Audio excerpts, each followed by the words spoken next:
Guidance to train oneself.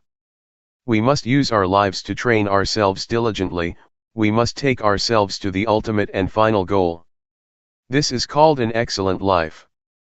If we don't train ourselves, it is easy to get involved in things.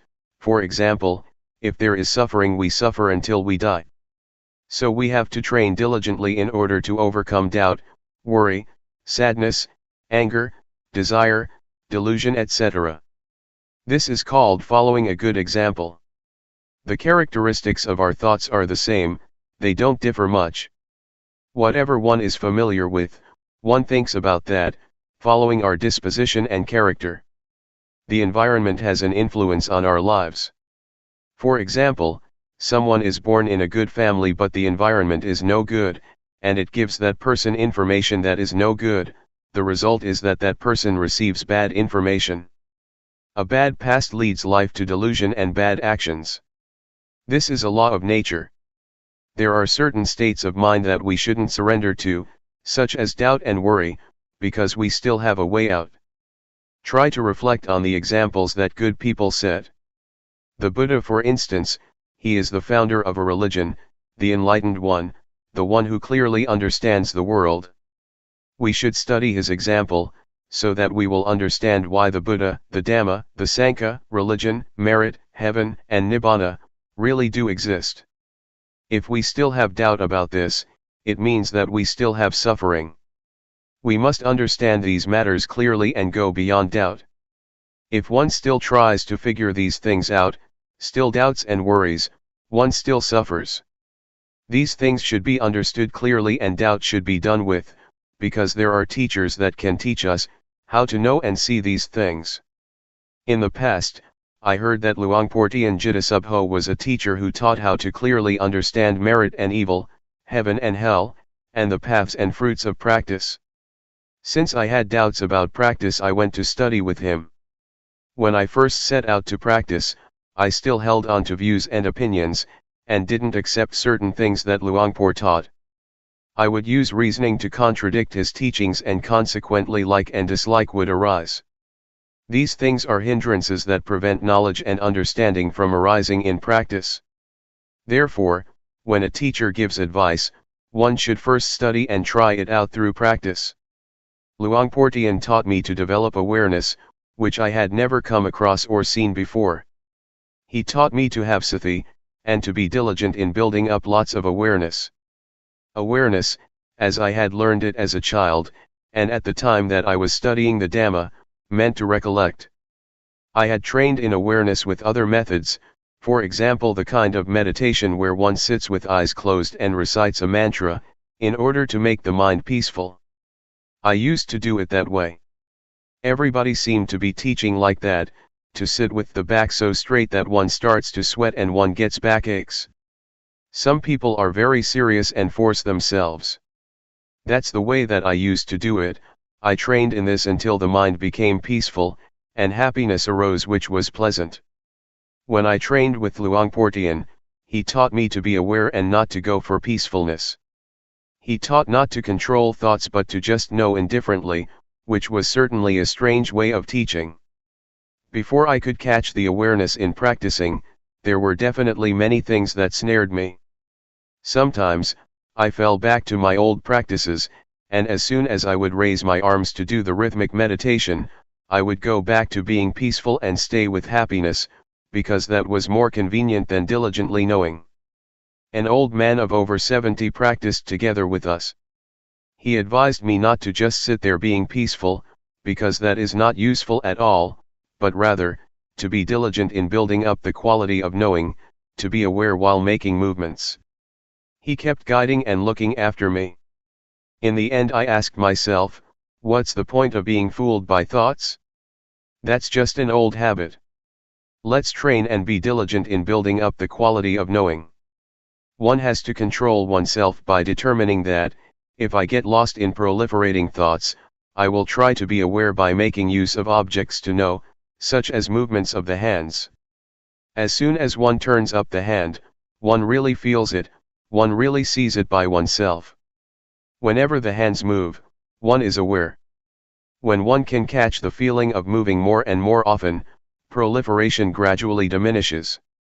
In this way, I got a foundation and really saw results. Previously, I used to think about the future and the past, but now concoction would stop on seeing thought, and I would stay with the present, stay with the movements. One really knows the movement of turning up the hand, one doesn't have to wait for even a second. One knows again and again, one really knows many times. When there is truly a lot of knowing, one becomes diligent in building up the quality of knowing continuously, just as when one keeps diligently working and gets lots of work done. So, if one really catches the quality of knowing, and one is really diligent in building it up, one gets plenty of knowing. It is useful to have lots of knowing, because whenever one gets lost in thoughts, going all the way into the past or the future, the quality of knowing pulls one back, so that one doesn't easily flow with thought. Whenever one is swept away with proliferating thoughts, one immediately comes back, one is really able to come back. We're able to train and give rise to the quality of knowing in the various postures, for example, while doing walking meditation, or making movements with the arms. Whatever you take hold of, know it. The breathing, know it. Just have only this quality of knowing, and you will have a foundation. Before, I used to stay with the breathing. I would recite a mantra and seek peace, I would force myself to be peaceful. It is useful to practice like that because one gets peaceful and understands what peace is. But when I reached this state of knowing, I understood that the state of being aware and awake is something different from peace altogether. Awareness gives rise to knowing, one doesn't stay with peace.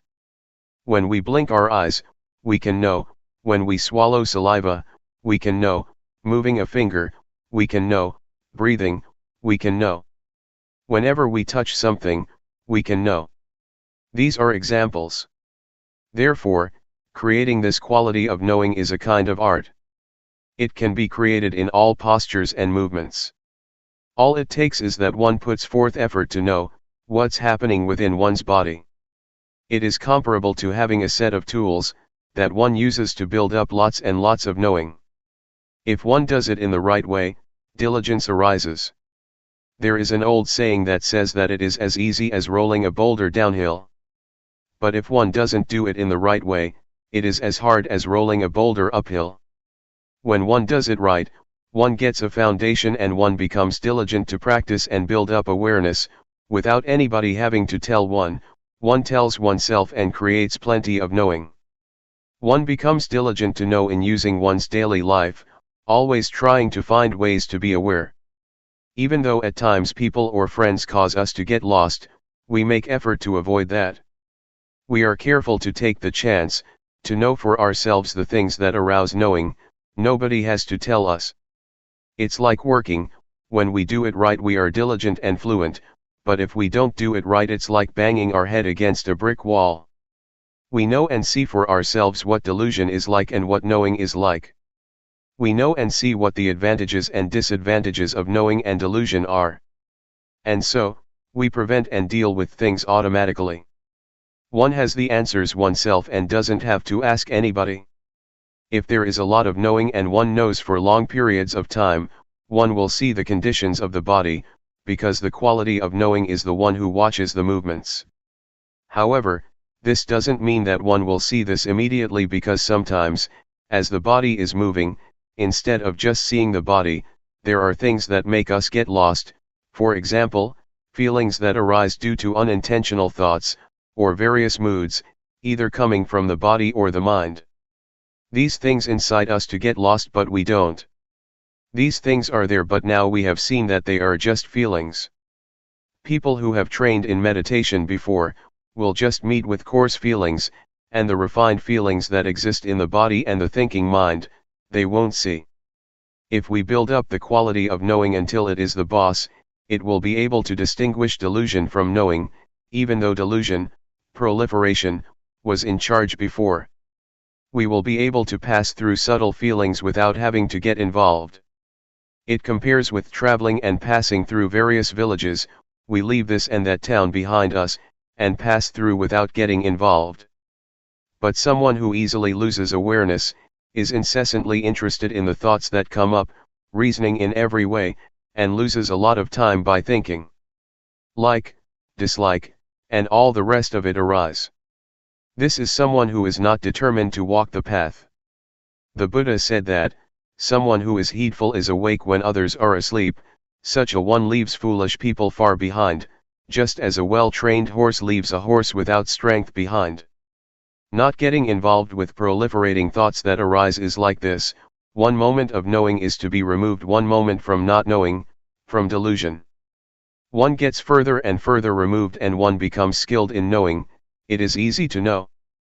Before, it was easy to get lost, but when one trains oneself it becomes easy to know. The feelings and the various thoughts that make the body move are nama dhamma. When the quality of knowing sees this, one understands the body. Before, the quality of knowing wasn't there yet, and one had not yet discovered that it is thought that orders the body around. One assumed that there was a self that was moving. But when one understands rupa and nama, one understands that rupa is something solid, composed of many things. One knows heat, cold, hunger, and pain, because of rupa. Nama is the mind, feelings and thoughts. It receives and knows all kinds of things. There are innumerable conditions that arise together with the mind. Anger, worry, desire, and delusion, are some examples of coarse ones. They make the mind run wild and it takes them to be self. Actually, they are not self, but one doesn't know that they are conditions of mind, and so one acts following them, until those various conditions give rise to a sense of self, of me, being like that. But when the knowing watches and sees them, one understands that they are only just conditionings of the mind, and one can let go. To sum up, the body that is alive is a lump that consists of two things, namely, rupa and nama. At this point one knows how to separate rupa from nama. And so one clearly realizes the relationship between rupa and nama. This may be called the arising of insight knowledge. It is a really clear realization. Reality doesn't deceive. This point can be taken as a universal standard. Teachers cannot deceive disciples, and disciples cannot deceive teachers about it. Whoever comes to this stage, no matter what nationality one has, or language one speaks, one will see like this. Having seen it, there is no more problem, no more doubt. One abandons and puts things down, right there. When we have our eyes open we can see all sorts of things. For example, we see that this is a rock, that is a tree, and that is a snake creeping over there. It's good to see. If we don't see it's dangerous, but when we see, we're safe. But seeing with the eyes can still be deceptive because it is not a realization. Realizations don't deceive, rather, they set one free. There is security in realizations. To see is to make an end of one's burden. When the quality of knowing sees rupa as a lump of suffering, it creates the feeling of having pity on the body, because the body doesn't know anything, it just does its duty. It gives us signals of what is dangerous, for example, heat and cold, so that we can do something about it. We didn't see this before, and so we thought that I am hot and I am cold. But now we see rupa and so we know how to solve the problem. The body is suffering already as it is just a lump of suffering. One has to breathe, has to swallow saliva, has to blink the eyes, has to stand, has to lie down, has to eat, has to go to the toilet, etc. When we give it more work to do, such as smoking cigarettes, it is a burden for rupa, we make it suffer even more. The mind is the same. When we're angry, we give the body suffering. This is oppression that works from both sides, from the side of the body as well as from the side of the mind. This kind of relationship between the body and the mind is not appropriate at all. When there is the knowing, or the state of watching, peace arises. And Rupa and Nama relate to each other in the right way. Before, I used to think that I didn't have suffering, because I didn't do anything bad, that was because I didn't know what suffering was. Whoever thinks like this can be taken to be crazy, crazy with self. So, in the past, I didn't understand myself. Likewise, having or being anything, as well believing one's own thinking, is dangerous because one understands that to think like that is good, and one doesn't see that there is any problem to be solved, one assumes that things are like this or like that. One knows through thought, one is through thought, one sees through thought, and one gets and attains through thought, when one is not in contact with the present. When we're faced with facts that contradict what we thought, we don't have a way out of suffering or out of our ideas, constructed in the past. If one knows the suffering of Rupa and Nama, one will understand that they are really lumps of suffering. Pain and sickness are conditions of the body, this is called the disease of the body. Anger, for example, is a condition of the mind, this is called the disease of the mind. When we don't know this, we cling to all kinds of things and create suffering in the mind, such as love, hatred, anger, desire, and delusion. When we wake up from the disease of body and mind, we see the suffering of Rupa and Nama. It is as if this quality of knowing opens the door, and we can see through. The knowing is like an eye. Before, we had our eyes closed and didn't see, there was only just getting caught up with all sorts of conditions. But now, the quality of seeing arises because there is knowing. This is called training oneself. This is the way that I have trained myself. It is really the guideline for people. It makes one see the convention of body and mind, for instance fame, possessions, money, children, husband, wife, land, etc. The world is full of physical and mental objects that are convention, inside as well as outside. One sees this penetratingly. It is as if the power of wisdom knowledge sees that these things are conventions of Rupa and Nama, diseases of Rupa and Nama, Rupa Dhamma and Nama Dhamma. Before, we didn't see these states, and so we got caught up in all kinds of conditions. Knowing convention makes one feel light. In the past, I used to go for all sorts of things, superstition, verses, chants, and I believed in rituals. On performing some of them fear would arise, others would make me bold, doubtful, happy, or sad. I ended up with nothing because it's all nothing but convention. A thing is sometimes assumed to be likable and sometimes not likable, it can change, and we go for it all. When I came to see Rupa Nama and convention, I felt light. It is not like ordinary seeing, but when one sees, suffering disappears. The gross kind of suffering, such as suffering that comes from foolishness, delusion, and stupidity, really disappears. It compares to having finished one's studies, one is able to read and write, doesn't get stuck, has enough knowledge and is able to stand on one's own feet. What I'm talking about is a universal standard, it is a fixed formula, just like mathematical formulas, 2 multiplied by 5 is equal to 10, not 11. When all this knowledge arises, one knows what other people are saying, one knows the objects that one looks at, there is just knowing and joy. It is insight, because one now has the eye that sees the Dhamma. It is fun to watch, whatever one looks at, one hits it on the spot. Both material and mental phenomena, inside as well as outside. Whatever happens to the body and the mind, one knows immediately, and one leaves it behind without hesitation. Before, when something would come in contact with the mind would ripple. Now the mind doesn't ripple, rather, the object that comes into contact with the mind is set free. When I was still a layman, I went to practice Dhamma at the Budayana forest, in Loi province. I had to use a wooden platform from a nearby monastery, and I bought a plastic sheet to make a roof.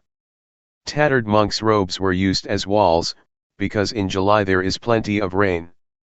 As I was practicing, somebody told me that I should understand Rupanama, because he saw me practicing for a long time without understanding it. Some people said that they knew, just practicing for a week, and they knew Rupanama. But I practiced for 2 whole weeks and still didn't know it. I thought to myself, I really have to see it in my mind, I'm not going to just remember others' words or figure it out with my own thinking. That's how Luangpor Teean taught, he taught to practice and see it for oneself. Next, I thought, Luangpor Teean used to say that he had made large offerings to the monastery, including building a ceremonial hall, all by himself. But I am a poor man, I didn't do all that. I probably don't have a chance to realize the Dhamma. These thoughts made me feel inferior and doubtful. Then I thought, but I've done some good things, maybe not as much as him, but I've made merit, built a monk's hut, and I am not a bad person, I don't have any stains of wickedness. I've always been virtuous because my parents are Buddhists and taught me to do what is good, and that's what I've been doing all the time. Especially when I studied superstition, I had to keep precepts, I couldn't gamble. My character was like this. Reflecting like this, made me a bit proud of my past because I was not an evil person, but why didn't I know the Dhamma? I asked Luangpor Teean, are there any practitioners who don't get any knowledge after having practiced? Luangpor Teean said, that has never happened. It seems that I am the first one, because after 2 weeks I still don't know anything, I remarked. Luangpor Teean walked up to me and grabbed my hand. I said, you have made merit and made offerings, but I have never done as much of that as you, I guess I don't have the merit to know. He answered, never mind, don't worry. Are you practicing sincerely? I said, I really am, Luangpor. Luangpor Teean said, practice here for 1 month. How much money do you get for 1 month's work? I answered, I get 1,000 baht a month. In those days I was a hired hand, making doors and windows for houses. This was building work, skilled labor, and I would get at least 1,000 baht a month. Next he said, if you practice for 1 month and you don't get any knowledge, I will give you 1,000 baht, I really promise you that. But you have to practice sincerely. From then on, I was energized in practicing. Practicing in those days, I would sometimes get lost in criticizing certain monks, thinking that they didn't have the same virtue as me, because I saw them playing and joking. Sometimes, they told me to go and look for bamboo shoots or to climb a tree and collect fruits. I asked myself, is this called practicing Dhamma? It made me think about leaving. But having reprimanded them in my mind, I no longer looked at others. Instead, I only watched and listened to Luangpor Teean. I didn't pay attention to others and create a mess and a burden for myself. So, I made a firm resolution to build up awareness, to build up sati. After practicing Dhamma for less than 20 days, I had an experience and lots of knowledge arose. When practicing in the right way, it becomes as easy as rolling a boulder downhill. But when doing it wrong, it is like rolling it uphill. Doing it in the wrong way is just a burden, there are many things that one doesn't like, and then one goes and thinks about them. One is thinking, reasoning, liking and disliking like a madman, and this makes one not attain the Dhamma. Building up the quality of knowing, or awareness, is not something one can think up, rather, one has to practice in order to know. In the past I had been an occult healer, and had verses and chants. When I built up the quality of knowing, that stuff just dropped off. I didn't do anything about it, I wasn't the slightest bit reluctant to give it up. There was no more foolishness, delusion, attachment to rituals, and playing around with witchcraft and sorcery in my mind, from that moment onwards. I used to think that I was a magician, able to heal the sick. An invulnerability chant has to be recited until one feels that one's body swells up, and becomes so big that it squeezes against the walls, or until one perceives a razor blade as a blade of grass. Then one has reached the end of the recitation. To do this well, one has to recite often. Magic chants depend on recitation, they depend on training in psychic powers. Sometimes I would chase off ghosts, I would cut off their heads with a sword, making a loud sound. I've done that for many people. When I built up the quality of knowing, I stopped doing all that stuff. One day as I was practicing, Luangpor Teean came walking over and asked how I was doing. I answered him without being afraid of anything, I know Rupa Nama now. Luangpor Teean said, if you get understanding from practicing in this way, then do more of it. Try to keep up with thought, watching it. This refers to unintentional or sneaky thoughts. If no thoughts occur, then watch the movements of the body. Whenever thoughts arise, be in time to watch. Luangpor taught me to work with the mind, to watch both the body and the mind with awareness, to watch and see suffering, suffering of Rupa and of Nama, to watch and see physical and mental phenomena, and convention of Rupa and Nama. When proliferation arises, one shouldn't give it priority. One should do one's duty of watching the movements of the body and the thoughts in the mind. One shouldn't give attention to thoughts that come up by themselves. Build up awareness that is in time with the thoughts arising. When one knows the thoughts in time, one doesn't incline to go with the arisen thoughts. So, it is our duty to build up awareness. When one builds up more and more awareness, in the end it suddenly meets up with thought. It is as if one opens the door and collides with thought. At the moment a thought is about to come up, we are lying in wait at the door. As soon as the thought arises, whack, we know it in time. It's like a surprise, and the thought fails to establish itself. This makes one see how wild concoction is, sneak thoughts, and it makes one see the origin of suffering. This is not like ordinary knowledge, it appears in an electrifying flash. I definitely have seen thought clearly. Before, we got carried away with thoughts, sankhara, which are the cause of suffering. We wandered here and there with thought, and we got lost in it. One is not free because of thought.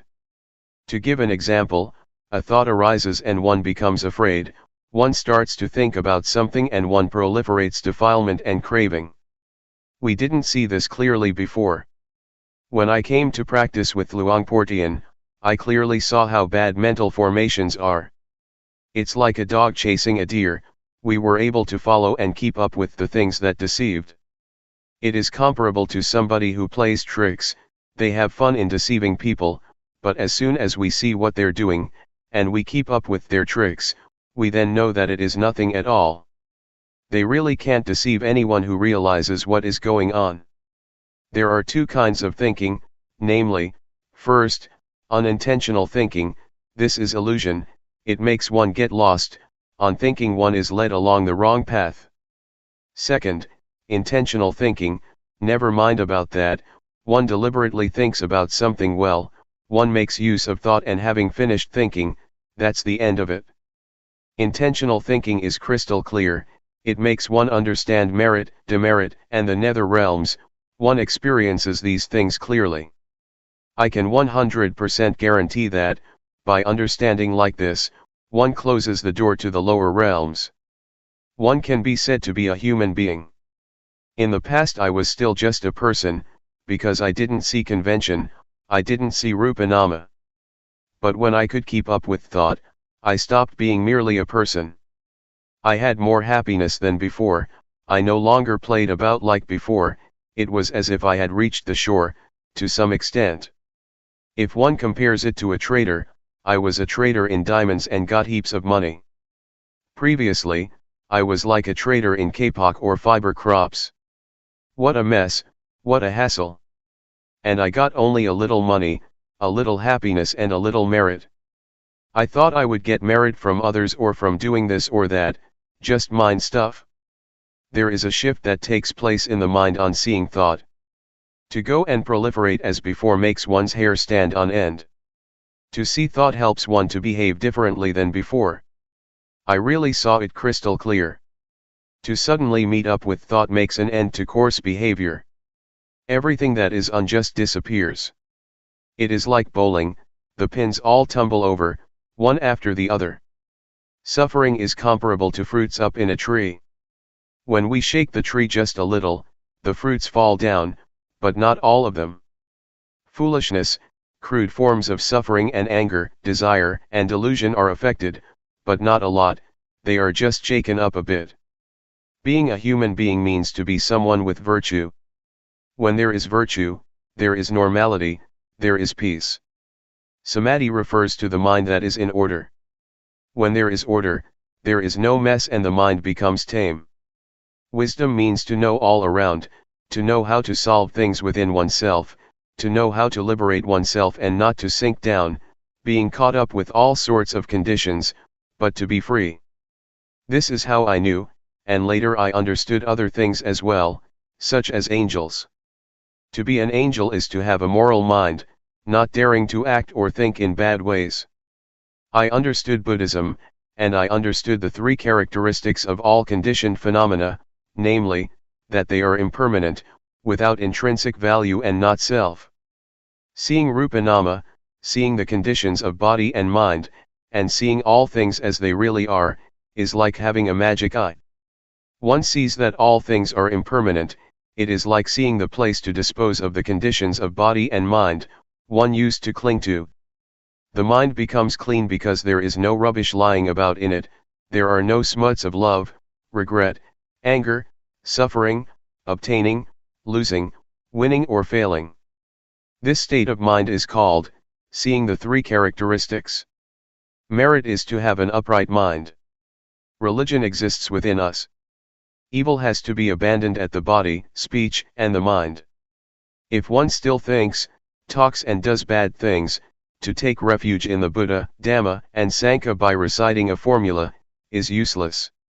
I didn't know this before, I thought that thinking was something refined, that whatever one thinks, nobody sees it. But in seeing it I know that unintentional thoughts are gross, they are dirty, and because of that I don't dare to think. When one doesn't dare think, how is one going to talk and act? So whatever is bad, I don't dare do it, not even to think it. This is called being an angel because one is established in the morality of angels. The kind of angels that one can really meet and see are the angels that arise in the mind, that is, one is afraid of evil, one doesn't dare to perform what is bad. As for the conventional angels, they refer to kings and important people, who have happiness and ease, without much suffering. On reviewing the previous stages, from seeing Rupa Nama onwards, it appears as if Rupa and Nama encourage us, they don't leave us. The three characteristics don't leave us. They are like a stack of provisions, or reserve players at a sports event. In other words, they are a big army. Seeing the stages all the way through gives us encouragement. One knows, sees, and understands the three characteristics, and it is as if they keep following one continuously. To be an arahant, refers to the mind that is utterly pure. When one enters the stream, that leads to nibbana, the angels come to praise one. It is only human beings that are able to reach the path, fruits of practice and nibbana. Therefore, human beings are considered to be the uppermost beings. It says in the scriptures that being born as a human being is a great gain. In the state of being human, the mind really rises higher. It is not just a matter of having 2 arms, 2 legs, and a head on top of the shoulders. That is still not a sure thing. It might be a spook, a giant or a hungry ghost. But practicing up to this stage, one really is a human being. When one walks to the plane at the airport, there are certain conveniences. On walking to the door just opens up for us, no need to open it yourself.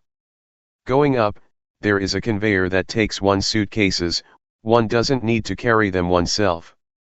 A Brahma god doesn't have 4 faces, as some will have it, rather, this refers to the qualities of loving kindness, compassion, sympathetic joy, and equanimity. When I understood like this, it made me think of those who don't know yet. I wanted people to know and see. I thought of this and that person. I thought of my father has died. I thought of my mother. All right? I'm going to teach my mother. I'm going to teach my brothers and sisters. What I've been saying may not be all of it, but if one really studies and practices, one will know many things and doubt will come to an end. It will make one see right and wrong. This is called realization. One will shift from being a person to being a human being with morality. Training and practicing until there is realization, will give one sufficient understanding about angels, about Brahma gods, about virtue, firmness of mind, wisdom, religion, merit, demerit, and Buddhism. One won't have any doubts, even about such matters as visions, ghosts or whatever it may be. The mind will be steadfast, not attached to any ceremonies. Everything comes to a conclusion within oneself, and so one stops searching for teachers. The teaching, by the Buddha, that says to associate with the wise and not to associate with fools, refers to oneself, one's own body and mind, which are wise or foolish. To love one's parents means, not to lead oneself to do bad things and get into trouble. Respecting teachers isn't just a matter of bowing to them, rather, one should revere their goodness. Don't try to find angels outside of yourself, they exist inside us. The Buddha, Dhamma, and the Sangha exist within oneself. A good person is someone who respects him or herself. When one pays respects to a Buddha image, one doesn't bow to the cement, bricks, or stone, that is just convention. Know that to be externally reverential, one should have a noble one inside. That is to say, a moral mind, a supreme mind. There is an old saying, the malicious mind is a ghost, the righteous mind is a noble one. At one time, about 40 or 50 people came to practice with Luangpor Teean, lay people as well as monks. Some people had all sorts of reactions, some people cried. I've never had those kinds of problems. Even when some visions did arise, I'd see and understand it. It is like having eyes, one looks and one sees according to reality. For example, one sees mosquitoes swarming around, one sees a snake coming, one sees thorns, one sees an overgrown path in the forest, or one sees a cleared path. One sees similarly in the mind, one knows what to do, and so there is no more doubt anymore. No more doubt about the teaching of the Buddha and the Noble Ones, about what convention and ultimate reality is, about visions, about what tranquility meditation and insight meditation is. One has experienced it plainly and there is no wavering. One doesn't go and search anywhere else anymore, one has enough knowledge. Abandoning evil, and doing what is good, is really to be done right here. At our very body and mind. One sees the mind that stealthily thinks. It is full awareness that tells us so, it sums things up for us, that is sufficient knowledge and understanding. Once, I did some teaching together with somebody who taught a different style of meditation. That teacher taught to create an image in the mind. But the group of practitioners who had developed awareness, was aware and didn't think up a mental image, they didn't get attached to a sign. They weren't stuck on all kinds of ceremonies, such as the ceremony to cut off kama, by using cloth, incense, and other things. These types of rituals are finished with, they stopped doing them. They have stopped looking for teachers that teach one to know anything other than awareness, because the real thing is right here. One identifies with the qualities that one puts in one's mind. If you care for your children and love your husband or wife, then don't create suffering for yourself and don't be a bad person. If you are a bad person, you suffer. Your parents are worried, they have problems because of us. Loving one's children and wife is not just a matter of thought, rather, one should behave in a good way, don't be someone who makes trouble. All this depends on oneself, religion is within oneself. When we are good people, how could we do bad things and end up in prison? That there are such things as the law, prisons, police, the army, and weapons, is because there are bad people. If there were no bad people, why would we have to have those things? Why would there be soldiers and policemen? Why would there be prisons? If we behave well, we don't oppress ourselves, and how can we trouble others? May you really see and realize this. Some people with whom I used to practice together with, I don't know what they understood. They practiced as if they knew the Dhamma, but their actions, speech, and demeanor looked off. It compares to going to elementary school and not getting good marks, not being able to read. One is not allowed to go to the next class, one has to stay where one is, because one's actions indicate that there are still things that one doesn't know. This is called, not getting good marks. One doesn't find the way and so can't proceed. If one really finds the way, one doesn't back up. Just seeing the three characteristics is enough to pass the grade. One doesn't get involved in conventional forms, one is able to liberate oneself in a good way. It makes one incline and flow in the direction of being without suffering. One practices continuously. It seemed as if practice was shortened, it was not as difficult as before. Before, it was as if the body moving was one thing, and the mind thinking, another thing. It seemed that the one who saw thought would pull things back and solve the problem. But now, I don't have to solve any problem, only just watching, and everything comes to an end. The state of watching means to watch whenever something arises, just watching and one passes onwards, continuously. So, I came to understand, I came to see that this is the path to overcome suffering, this is the living of the spiritual life. The state of watching is not stained by anything at all, because one doesn't get caught up, one just watches. And so, one is not involved, one is able to pass onwards all the time through seeing in a pure way. The state of neutrality means that one is not caught up in happiness or suffering. There is just watching, one sees happiness, one sees suffering, one sees knowing, one sees not knowing, one sees peacefulness, whatever happens, one sees all of it. One sees inside and outside oneself, not getting caught up. Even when people abuse, blame, or praise us, we just watch what happens. Whether it's cold, hot, or one is hungry, there is only just watching. This state of watching makes one extremely nimble, it makes one pass onwards. Having reached this point, one has a very high degree of agility. Like a car driving on a deserted road, there is no need to be careful. But when one gets to a road that is not deserted, a road where there are people, one is able to immediately use awareness and wisdom, one doesn't run away from society. Compare it to driving your car in the city, one knows which one the highway is, and which are the minor roads, one knows the red lights and the green lights, one knows the crossroads and one knows what's happening on the right and on the left.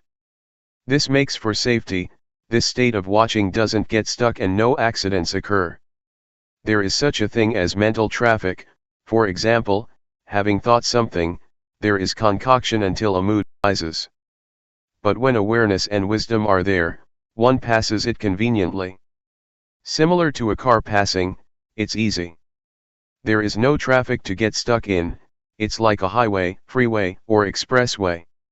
It's the same thing with training cows or buffaloes to pull a cart. Some cows that have been well trained, come walking over as soon as one raises the cart up, no need to force them, no need to tie them with ropes, no need to beat or whip them, they are ready to pull the cart home or to the barn. They are able to avoid stumps all by themselves and they know where to turn right or left. The state of watching sees. When one sees often, one becomes more and more experienced until one is a champion. Compare it to a sportsman or woman, who has played until he or she is skilled at what they do. Or an artist who has performed many times. A professional worker has to be skilled likewise, they must be able to use their tools to create a beautiful and artistic house. Developing awareness is the same, if one trains and practices a lot, one becomes so skilled that awareness turns into Mahasati, full and automatic awareness. Talking in terms of power, Sati has lots of power. It is similar to flooding water, that is able to sweep along the rubbish from the banks of a river or stream.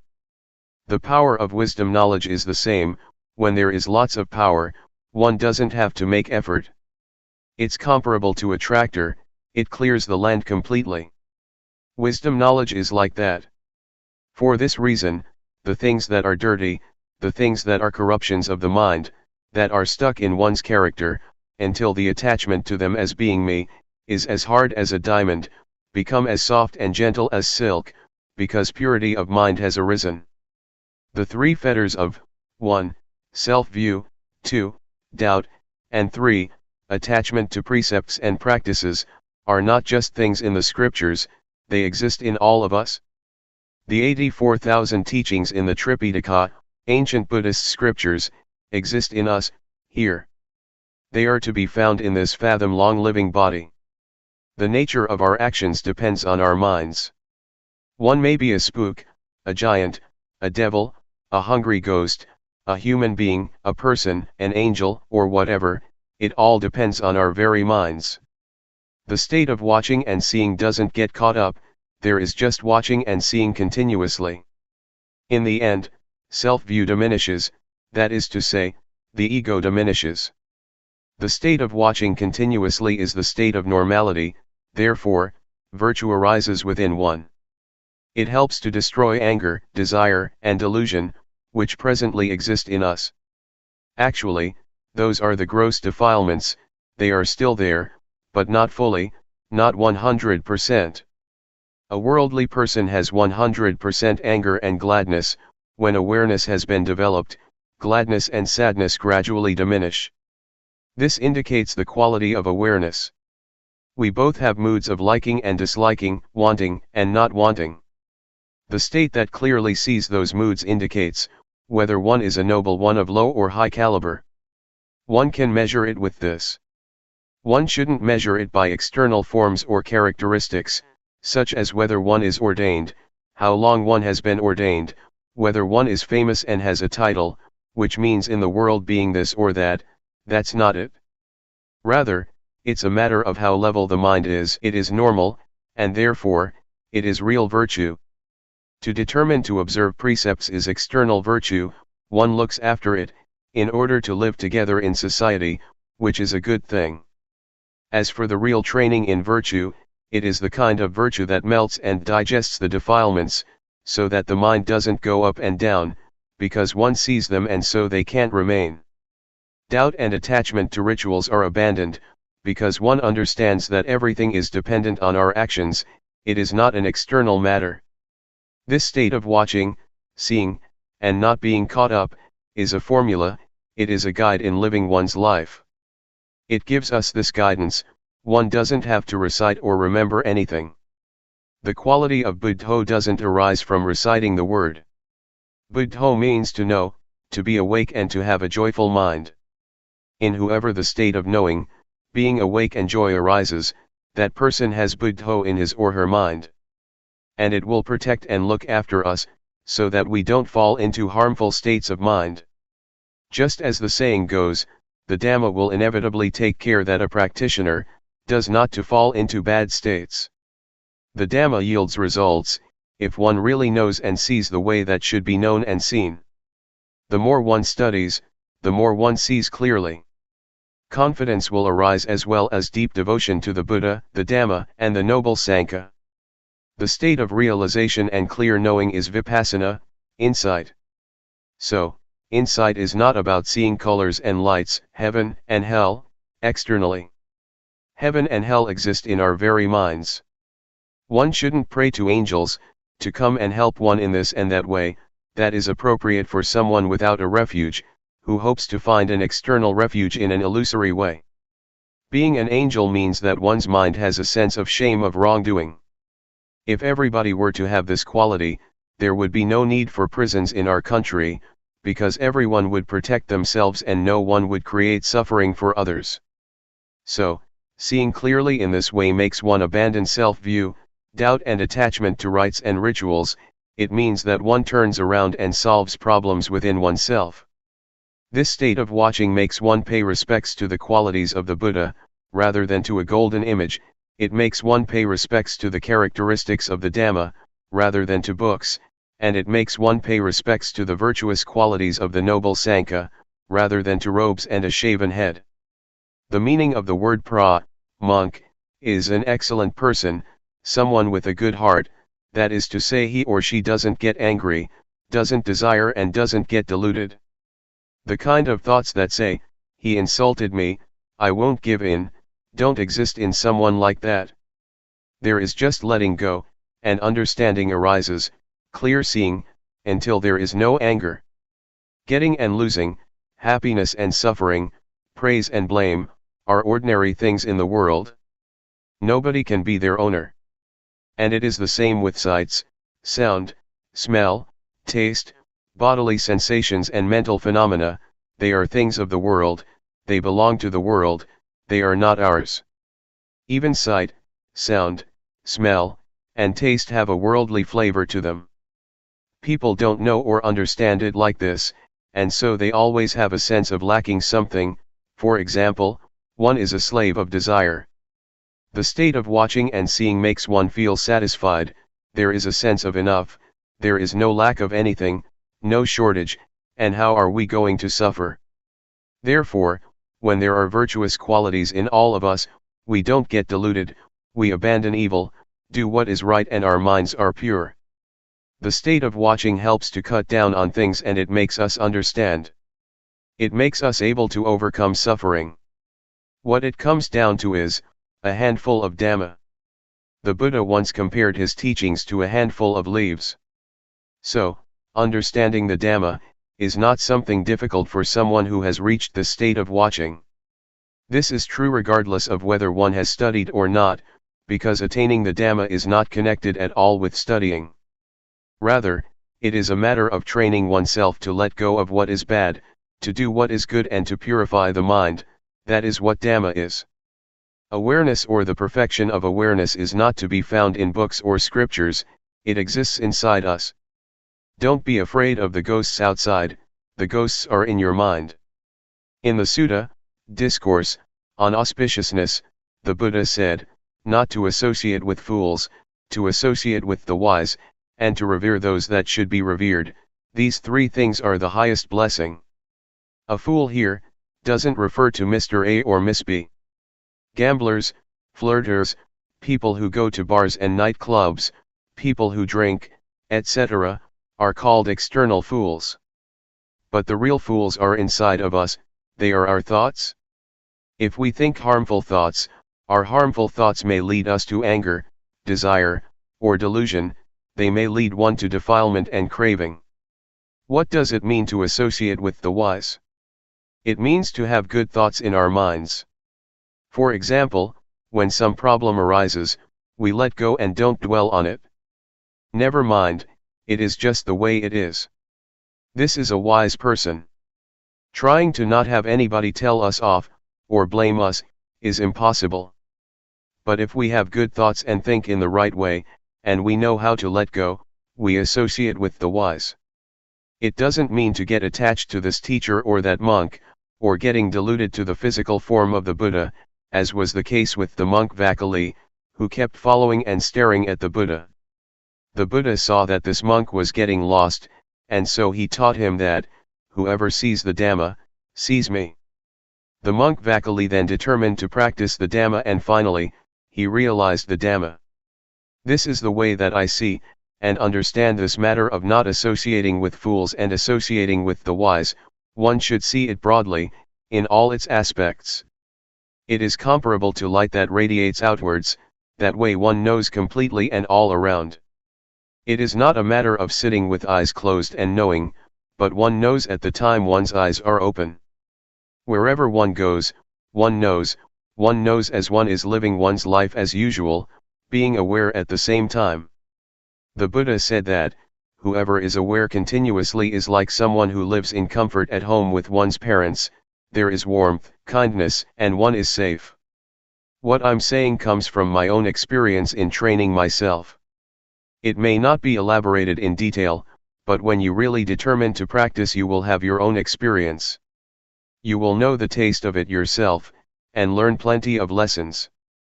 We must experience and see things for ourselves, we must let go ourselves, we must be liberated ourselves.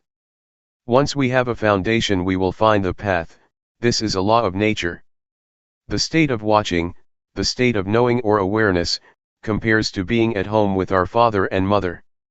Of course then we are safe, We're free from all possible dangers because our parents protect us. This befits the saying, Sati and Sampajanya are things that are of great assistance. Sati is recollection, or mindfulness, and Sampajanya is realization or full awareness. The state of watching is something superb, because there is emancipation, there is safety, there is cleanliness, purity appears, it is lofty virtue, lofty firmness of mind and lofty wisdom.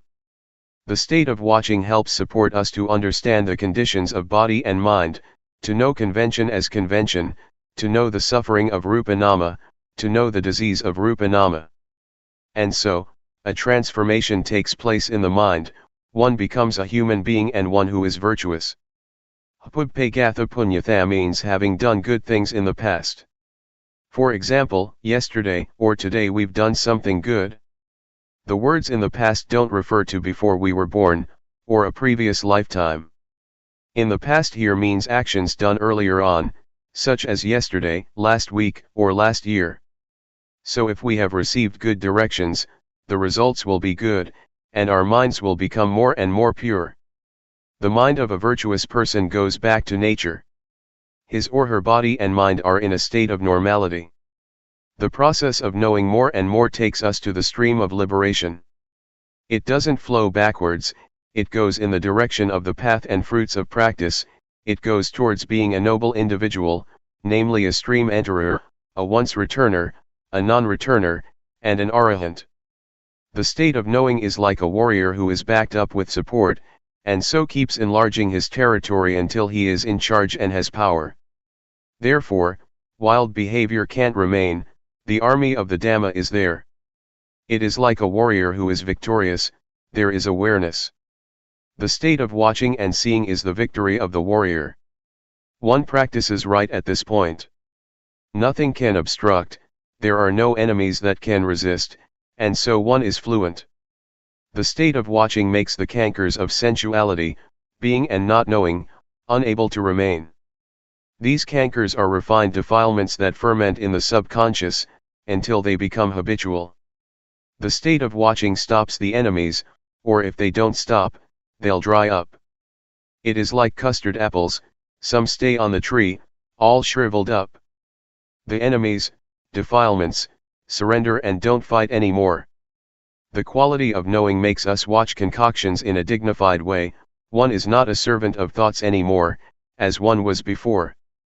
When proliferation starts to come up, begins to stir, the thoughts will stop when the quality of knowing sees it.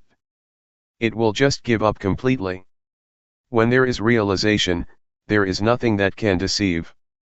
Wherever there is suffering, one is able to dig it all up.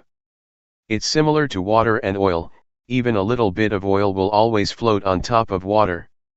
The Dhamma is the same, it is always on top of what is not Dhamma. This is a law of nature. Suffering, again, is the same, it cannot be on top of non-suffering. One could compare suffering with water and non-suffering with oil. I'm just comparing all the time, but when you really practice you will see clearly and have realization for yourself. There won't be any suffering and you won't think about suffering, because you regard it as unclean. Just like someone who has clean clothes on, how can they let dirty things soil it? In case something soiled it, they would brush it off immediately. It is as if in the past we were dirty. That's why we let anger and suffering stay with us for days on end, we had never met the intrinsic purity and cleanness of the mind. But when we discover the cleanness and purity of the mind, we no longer allow dirty things to be there. The suffering of clinging to the ego is a refined kind of dirtiness. Originally we didn't know that, but as soon as we really know that this is dirty, we pass through and overcome it. In this way, we're able to erase the ego and make it fade out. This state of watching leads to justness, and when justness arises, one has a proper standard, one takes it as a principle and a guideline or compass for living one's life. The state of watching and seeing makes us cross over the cankers of sensuality, being and ignorance, or whatever states are the cause for wanting to be and have. The mind is liberated continuously. In the scriptures it is mentioned that, a stream enterer and once returner, first and second stages of enlightenment, are people who still get reborn, that is to say, after death they are reborn in order to strive to be an arahant, fully enlightened one, in the future. But I understand the word rebirth to mean thought, interest or whatever causes interest. When one has overcome that, one doesn't go back and think about things many times. For example, the eye sees a form or the ear hears a sound, as soon as one perceives it in one way or another, one reaffirms it, and thinks about it again and again until, for example, craving and lust arise. For a non-returner there is only one life, this one, which refers to thoughts that sneak in just once, and they won't go back to think about old stuff. They have realization and power, having thought once, it fades, they don't return to it and so there is no rebirth. The word birth doesn't mean being born from mother's womb, that kind of birth happens only once, everybody knows that. But being born here, is the birth and death of Namarupa, in other words, the endless arising and passing away of the feeling of self. The Buddha said, before I attained insight knowledge, I wandered around through samsara, the round of transmigration, for countless lifetimes, I searched for the house builder, that is to say, craving, the thing that creates being. Being born is suffering each time. The words countless lifetimes stand for the arising and passing away of Namarupa. The collected birth stories of the Bodhisattva, a being striving for Buddhahood, refer to this. It doesn't mean that the Buddha was born as a rabbit or whatever in previous lifetimes, but there is nothing wrong with that explanation. The birth of a non-returner is a thought arising, which they immediately leave behind and annuls, so that nothing remains. It doesn't have value for him or her, and no karma is created. Such a one is not a servant of thought, they are free. They relate to things as being me or mine, only very little. Those things drop off. We discover and see these things without anybody telling us. It is the quality of knowing that tells us. It informs us of what is right and what is wrong, all by itself. One really sees clearly. The four jhana, meditative absorptions, have various factors. The first jhana, for example, has 5 factors. Jhana are hard to understand, one has to see them for oneself. One is capable of generating them, they make one get stuck because of their attraction, they give one a sense of happiness which is called worldly happiness. But the happiness that is beyond the world is without allurement. When the state of seeing arises, the mind becomes more and more liberated, and it leads to ultimate purity. A change takes place, namely, one is released from all kama. The words me, and to see, are separated from each other.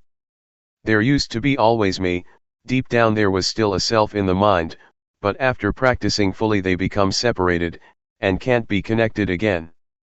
It is as if form, feeling, perception, volition, and consciousness drop off and shatter like a bottle or a glass, they become unusable. At this stage of practice it is necessary to have a teacher. Let me tell you some of my experiences about this level of practice. That day after the midday meal, I didn't get up from my seat.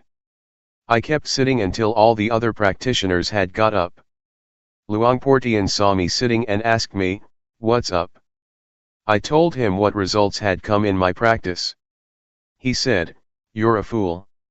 When those things drop off and are separated, why don't you come back to awareness?" Then I understood what Luangpor Teean meant, when he would teach that there is inevitably knowledge, meaning final knowledge, when the mind is liberated. When I got back to my hut, I put the kettle and my cup down, feeling proud of myself. After a little while, it happened again, when I looked right at the spot, I understood that when the mind is liberated, there must be knowledge of that fact. These things depend on each other. It really is the state that is beyond birth, aging, sickness, and death. It is like the 5 khandha, form, feeling, perception, volition, and consciousness, fail to work. In the past these 5 things diligently performed their duties, but now, they dropped off, shrunk up and stopped altogether. They were ready to return to nature. But one's life must go on, and so one must keep being aware continuously, Whenever one forgets or gets lost, one should come back to awareness. When one practices in the right way, it cannot be otherwise. Having come to this point, it made me think back to my parents. It was worthwhile that they raised me. Their son was born in order to reach this final goal. This point really is 100% nature, one really is beyond birth and death. It is like Ajahn Buddhadasa, a very wise and famous teacher from the south, says, dying before death. The ego or sense of self dies before physical death occurs. If we regard practicing Dhamma as a sport, it is a sport that doesn't die because there is nothing that is born, ages, gets sick and dies. This is how I understand and know it. Anybody can find and see it in the same way. It is not limited by one's nationality or language, and it has nothing to do with having studied or not. Determined to practice. If you are aware of raising your arm, that's good enough. This is the excellent path, it really is the number one path, it is the way to understand one's life. I have trained myself like this, trained until the final goal. What I'm saying is not based on just thought, but I've seen that this is a law of nature. My words may not be exactly in accordance with academic learning, don't make anything out of it, that it is right or wrong in this and that way. Don't use reason to contradict things, even though that may be right, rather, take these words as advice to study, to know, and see. May whoever has knowledge and vision about this, help to spread it out, not in order to oppress anyone, but to help bring about confidence in the teachings of the Buddha, so there may be firm conviction that, the Buddha, Dhamma, and Sangha really exist. A sincere practitioner will get results, he or she will really know and see, and will really get rid of suffering in this lifetime. It is the genuine norm of life, it is the essence of friendship. Nothing changes, there is just straightness. May your life culminate in this point, and see that your life is just processes and conditions. Processes means, the body has to eat and go to the toilet, it has to lie down and sleep, it has to talk, these things have to be performed according to worldly conventions. Use your life in the ordinary way, like this, don't be angry or suffer until you die. Teachers in the past used to say, don't think that it is this or that person, who is talking about the Dhamma, don't have faith in the person who talks, and don't write them off either. These days, the faith of Buddhists is rather poor. People tend to have faith in this teacher or that Luangpor, and go to an extreme. But as soon as something happens to shake their confidence, they are heartbroken and disappointed. This is not right. We should have confidence in the Dhamma, we should use the Dhamma to develop the quality of our lives. Don't be attached to my teacher and my Luangpor, because that kind of faith doesn't lead to progress, rather, it is faith that makes one shrink back. When you understand like this, experiment with practice and take your actions as the criterion. When you do that and you see results, there will be confidence. It is not that one has faith because someone says the right things, faith because of someone's character, disposition, and demeanor. This kind of faith is dangerous, because it is not the confidence as was taught by the Buddha. At one time, after the Buddha had expounded the Dhamma, he asked Sariputta, the monk who was his chief disciple, do you believe what I'm saying? Venerable Sariputta replied, no, I don't. The monks who were sitting there all criticized Venerable Sariputta, saying, he doesn't even believe the Buddha, and they protested in the midst of the meeting. Next, the Buddha asked Venerable Sariputta, how do you see things? Venerable Sariputta respectfully addressed the Buddha, saying, I do not believe the Master, because what you have elucidated I know, see, and have realized already. Therefore I do not have any doubt on this matter, and there is no need to believe anybody anymore. Then, the Buddha spoke to the monks. Take Venerable Sariputta as your example. And so, one should experiment and practice with teachings, until one is Dhamma. If one still has anger and suffering, it means one is unable to solve the problem. Anger and suffering are not selves, but it is us who get lost. If we didn't get deluded, there would be no anger and no suffering. Only two things exist in our lives, namely, knowing and delusion. Do we spend more time with knowing or with delusion? We have to reflect on this for ourselves. If we still stay with delusion, we'll have to experience suffering and anger, for example, that's only natural. If we stay with the quality of knowing, we won't have anger or suffering. How can we stay with knowing? I have a method for all of you to try out, study and practice with. I'm not just telling you stories. I'm able to arrange a place and food for you, you don't have to pay for anything. This is because there are people with faith, who have offered money for food, for people who are interested to come and practice. In 1 year, as much as $1, in 1 month about $100. To lead retreats is my job, which I do fully, as skillfully as I can. I will be there as your friend. This age is the golden age. The Buddha, the Dhamma, the Noble Sangha, the paths, the fruits of practice, and Nibbana, really exist. You can experience them in your life. If you are aware, it means that you have the sprout of enlightenment. The Buddha is not separate from awareness, this is the sprout of enlightenment, that will grow up later on. May all of you be assured that you really are able to discover the truth in your life. To sum up, training oneself means to train in developing awareness. Awareness is the standard. It has the highest effectiveness, up to the point that one is able to reach the state of being the watcher. Awareness makes the mind pure, it is the path, it is the whole of the practice. Someone who is aware has achieved being the watcher in the right way. As it says in the scriptures, the final instructions of the Buddha. As long as bhikkhus live in the right way, the world will not be void of arahants. Don't think of this matter as being very difficult for you, because you're able to do it. You're able to be it. When one lives in the right way, one doesn't get caught up following one's proliferating thoughts. Instead there is neutrality, no gladness and no sadness. The state of watching takes one to this point, the point where there is no happiness and no suffering, no love and no hate, no like and no dislike. On reaching this state, one is beyond the world, it is called Lokuttara. As for the word Lokiya, in or of the world, it means that one has a sense of self because of one's concoction, there is like and dislike, one goes for happiness and suffering, and one takes on gladness and sadness. If one practices in the right way, the mind will settle by itself. Living in the right way doesn't mean that one has to stay in a forest, but if one has continuous awareness, it is called living in the right way. It is not necessary to go off to the forest, to sit with eyes closed and walk in a very concentrated way, that's not it. It's just a matter of being determined and attentive, of making sati sampajanya constant, there is no need to implore somebody else to come and help one.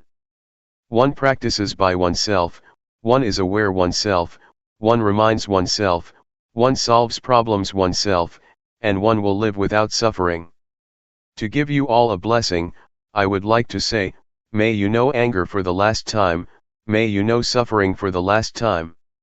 Don't be angry until you die, don't suffer until you die, because that is not a supreme kind of life, rather, it is punishing yourself. Polishing life with Dhamma. Luangpor Teean spent 5 months at a monastery in the state of New York, in 1994, and sent a letter tape to monks in Thailand which was published, and is translated here. Let me entrust my friends with Dhamma. With the word friends, I don't mean people of the same age group, who all like each other, what I mean is friends in birth, old age, sickness, and death. Regardless of whether we like each other or not, we are all friends in this regard. The atmosphere here at Juangyuran Monastery, Carmel, NY, is very good. It is a big forest monastery, shady, cool and peaceful, with all kinds of big and small creatures. I meet deer every day. Yesterday, I saw a mother with young twins. Lovely. They walked up to me, as I sat still. They passed me by, about 8 meters away, I didn't make a move. They came quite close and watched me, they seemed astounded and stamped their feet. It was good fun. The weather is nice and cool, it is comfortable. The forest is big, all just big trees. It is extremely suitable for meditation. I have never come across a place as suitable as this one. When I think about practicing, I do think about my friends. In Thailand, that means Khong Ka Mountain Monastery, and Akarliko Forest Garden, which are places that are used for practicing meditation. The foremost knowledge of human beings. The knowledge of meditation is an important knowledge, it is the foremost knowledge of human beings. If we human beings don't study about meditation, our life does not have value and there will be problems throughout our lives. Our lives as human beings are the results of the past. Much information has been accumulated, it's a complete mess. There is both right and wrong, foolishness and delusion in the body and the mind. This is because our body is the result of the past, the result of our life in the past. Using body and mind in the wrong way compares to a second-hand car. Our body and mind are just like a second-hand car that has been used for a long time, it has been damaged all over and is in a state of bad repair. Being aware is like repairing it, like cleaning away the past and returning it to its normal state. Awareness is like a garage for fixing up life, and bringing the body and mind back to normal. This is called meditation. Meditation is making things better, it doesn't mean reciting a mantra, meditation is fixing things up. Making the body and mind better, more normal. Whatever is not normal is cleaned up and discarded. What remains is normality, this is meditation. The method of meditation. The method of developing meditation, especially the method of developing awareness as taught by Luangpor Teean, is a way that is straight, it is a shortcut, it is extremely appropriate. I have never heard of anybody teaching like this. Previously, I studied all about meditation, I practiced with closed eyes and recited a mantra, until the mind became still and peaceful. I would sit in peace for 1 or 2 hours, I was attached to the peace and happiness. Sometimes, visions would appear, sometimes I would use magical verses or imagination to help the meditation. I played with these visions and imaginations but I was attached to the peace and happiness. I valued it highly and cherished it a lot, I dearly loved the peacefulness. Wherever I went, I would think about it. When I was in the fields, I would think about my meditation room, I wanted to sit in peace. Some days I really had an appetite to meditate, as soon as I got home I would have dinner and go into the meditation room, before I had sat down properly, I was already peaceful. It would happen in an instant. It was bliss. I practiced like this for over 10 years. I was stuck. I thought that I was doing the right thing, but when I met Luangpor Teean, I was told to sit with eyes open, to make movements, to be aware and to be diligent in knowing. A strange teaching. Sometimes, I couldn't accept it and I didn't like to make movements with the hands and arms, it wasn't as good as sitting there in peace. When I first trained myself with Luangpor Teean, there was conflict and I had lots of reasons for it too. But as soon as I determined to train, and practiced a lot, things became clear. This is building up the quality of knowing, it's not thinking, it's not sitting there being peaceful. The eyes are open, so one is aware. Be aware a lot. This is a straight method, it goes straight to awareness. Awareness is the development of the Dhamma, and this is the way to have lots of awareness.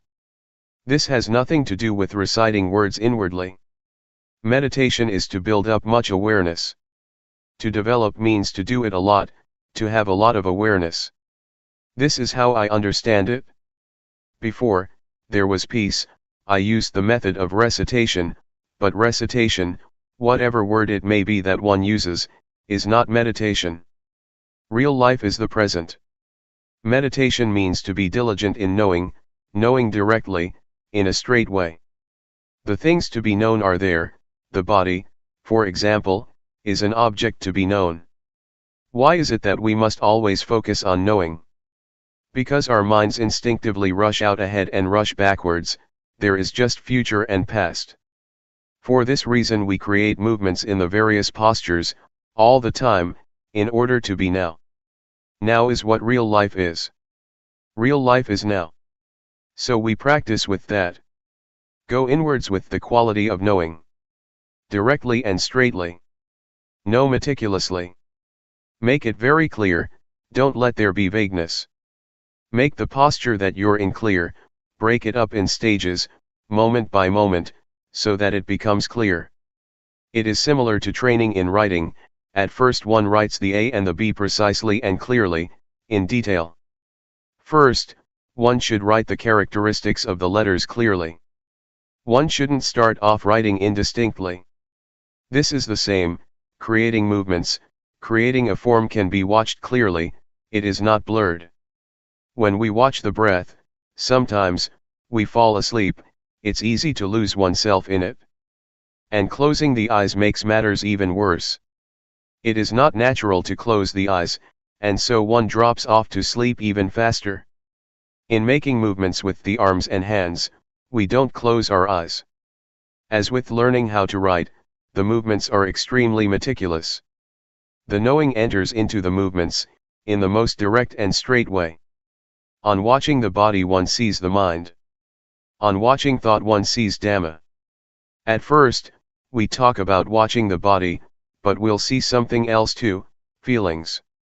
With eyes closed one won't see them, or one will see them indistinctly, not clearly, and one won't understand them. But when we look and watch, we will see clearly. We will see pain, tiredness, and the pleasant and unpleasant feelings of the body. These are feelings that exist. So we see feelings by watching the body. When one continues to watch, one will see the thinking mind. The mind does exist. By watching the body, one goes on to see the mind thinking. And when one sees thought, one sees mental phenomena, Dhamma, that arise from thinking. One sees thought that cooks things up, rather than just thinking, and that's the end of the matter. One sees that these are Dhamma that arise in the mind. This is how wholesome and unwholesome states arise, cleverness and foolishness. One sees this by oneself, one sees that these things really exist. Altogether there are 4 kinds of things. Instead of watching the body and only seeing that much, one comes to see feelings, the mind, and mental phenomena arising. One sees things that are there and exist in their own right. Seeing through thinking, seeing through knowing, and seeing through discovering. Before, I didn't know, I thought that all those things were I. We tend to think that all of it is self, that they are mine. And so, one gets involved, one gets stuck, one is deluded and one relates to things in the wrong way. All of it is I. But as soon as one really sees it, one sees that these things are nature, they are things that exist in nature. As soon as one sees that, one puts things down, right there. In this way, things just pass by. It is as if it is no longer one's business anymore, to get involved in it. One sees reality, things that really exist. Feelings really exist, they have their own ways. The mind that thinks is one thing, that which knows and sees is another thing. Whatever arises in the mind, that is a pair with the mind, whatever phenomena, wholesome or unwholesome, those things do exist, and one sees them, one discovers and sees, one suddenly meets them. Having discovered them, one passes them now. We can say what they are, that they are this and that, and we can pass on. We watch with awareness, we watch continuously, we watch the body continuously, we are aware of the body incessantly. When we watch, we see. Sometimes, we watch the body and we see thought. The movements are one thing, thoughts going out, are another thing, and awareness is still another thing. When one looks, that's the way it is. It is comparable to there being 3 separate things, 1, awareness, 2, the movements, 3, thoughts going out. When one watches a lot, one sees, one's vision becomes sharp. The state of watching develops and grows, it knows and it sees. It is quick, swift, it keeps up with things. This kind of eye knows in time, it knows in time what's happening. One keeps watching, and the awareness that is abreast of things suddenly makes a discovery. It is seeing through discovering, not seeing through thinking or seeing through knowing. Seeing through knowing and seeing through discovering is different. Seeing through thinking is far apart, seeing through knowing comes a bit closer, but seeing through discovering meets things in an immediate way. The posture of sitting and the movements we make are solid objects, they are rupa, rupa dhamma, physical phenomena. What orders the body to get up, sit down, walk and move, are nama dhamma, mental phenomena. In other words, it is the mind that knows things. In actuality, these things are nothing other than just the body and the mind. Body-mind, rupa nama. The words body and mind are limited, but the words rupa nama are terms that indicate mastery. There is mastery just as with learning how to write. At first, one just knows how to write the A, the B, and so on, but when one continues to study, one becomes proficient, one can put the letters together and words are formed, it becomes language that can be used. This is the same, one sees rupa dhamma and nama dhamma. There is just this much. The body, from the top of the head to the soles of the feet, is a lump. As for nama, it can't be touched but it has power, it orders the body around to do this and that. It is the boss, the body is the servant. This is an old saying, in Thailand, that we all know, but we don't see it through discovering. When we do see it, having discovered it for ourselves, the truth is revealed, nama dhamma are the boss, they are in charge and tell rupa what to do. We see this now. The dhamma, in Thai pronounced in the same way as the word tum, which means to do, refers to nature that exists by itself. It is as it is. As for the word tum, rupa and nama, they act, they do good and evil, it is because of this body and mind. If the mind thinks in good ways, there will be good actions, if it thinks bad things, it will do those things, it will link up with rupa. If the mind thinks bad thoughts, the body becomes bad as well, and it turns into evil. If the mind thinks good things, it will order the body to do good things.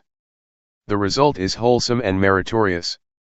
One sees now that the cause, the principle, the foundation, is to be found here. Good and bad actions are rooted here.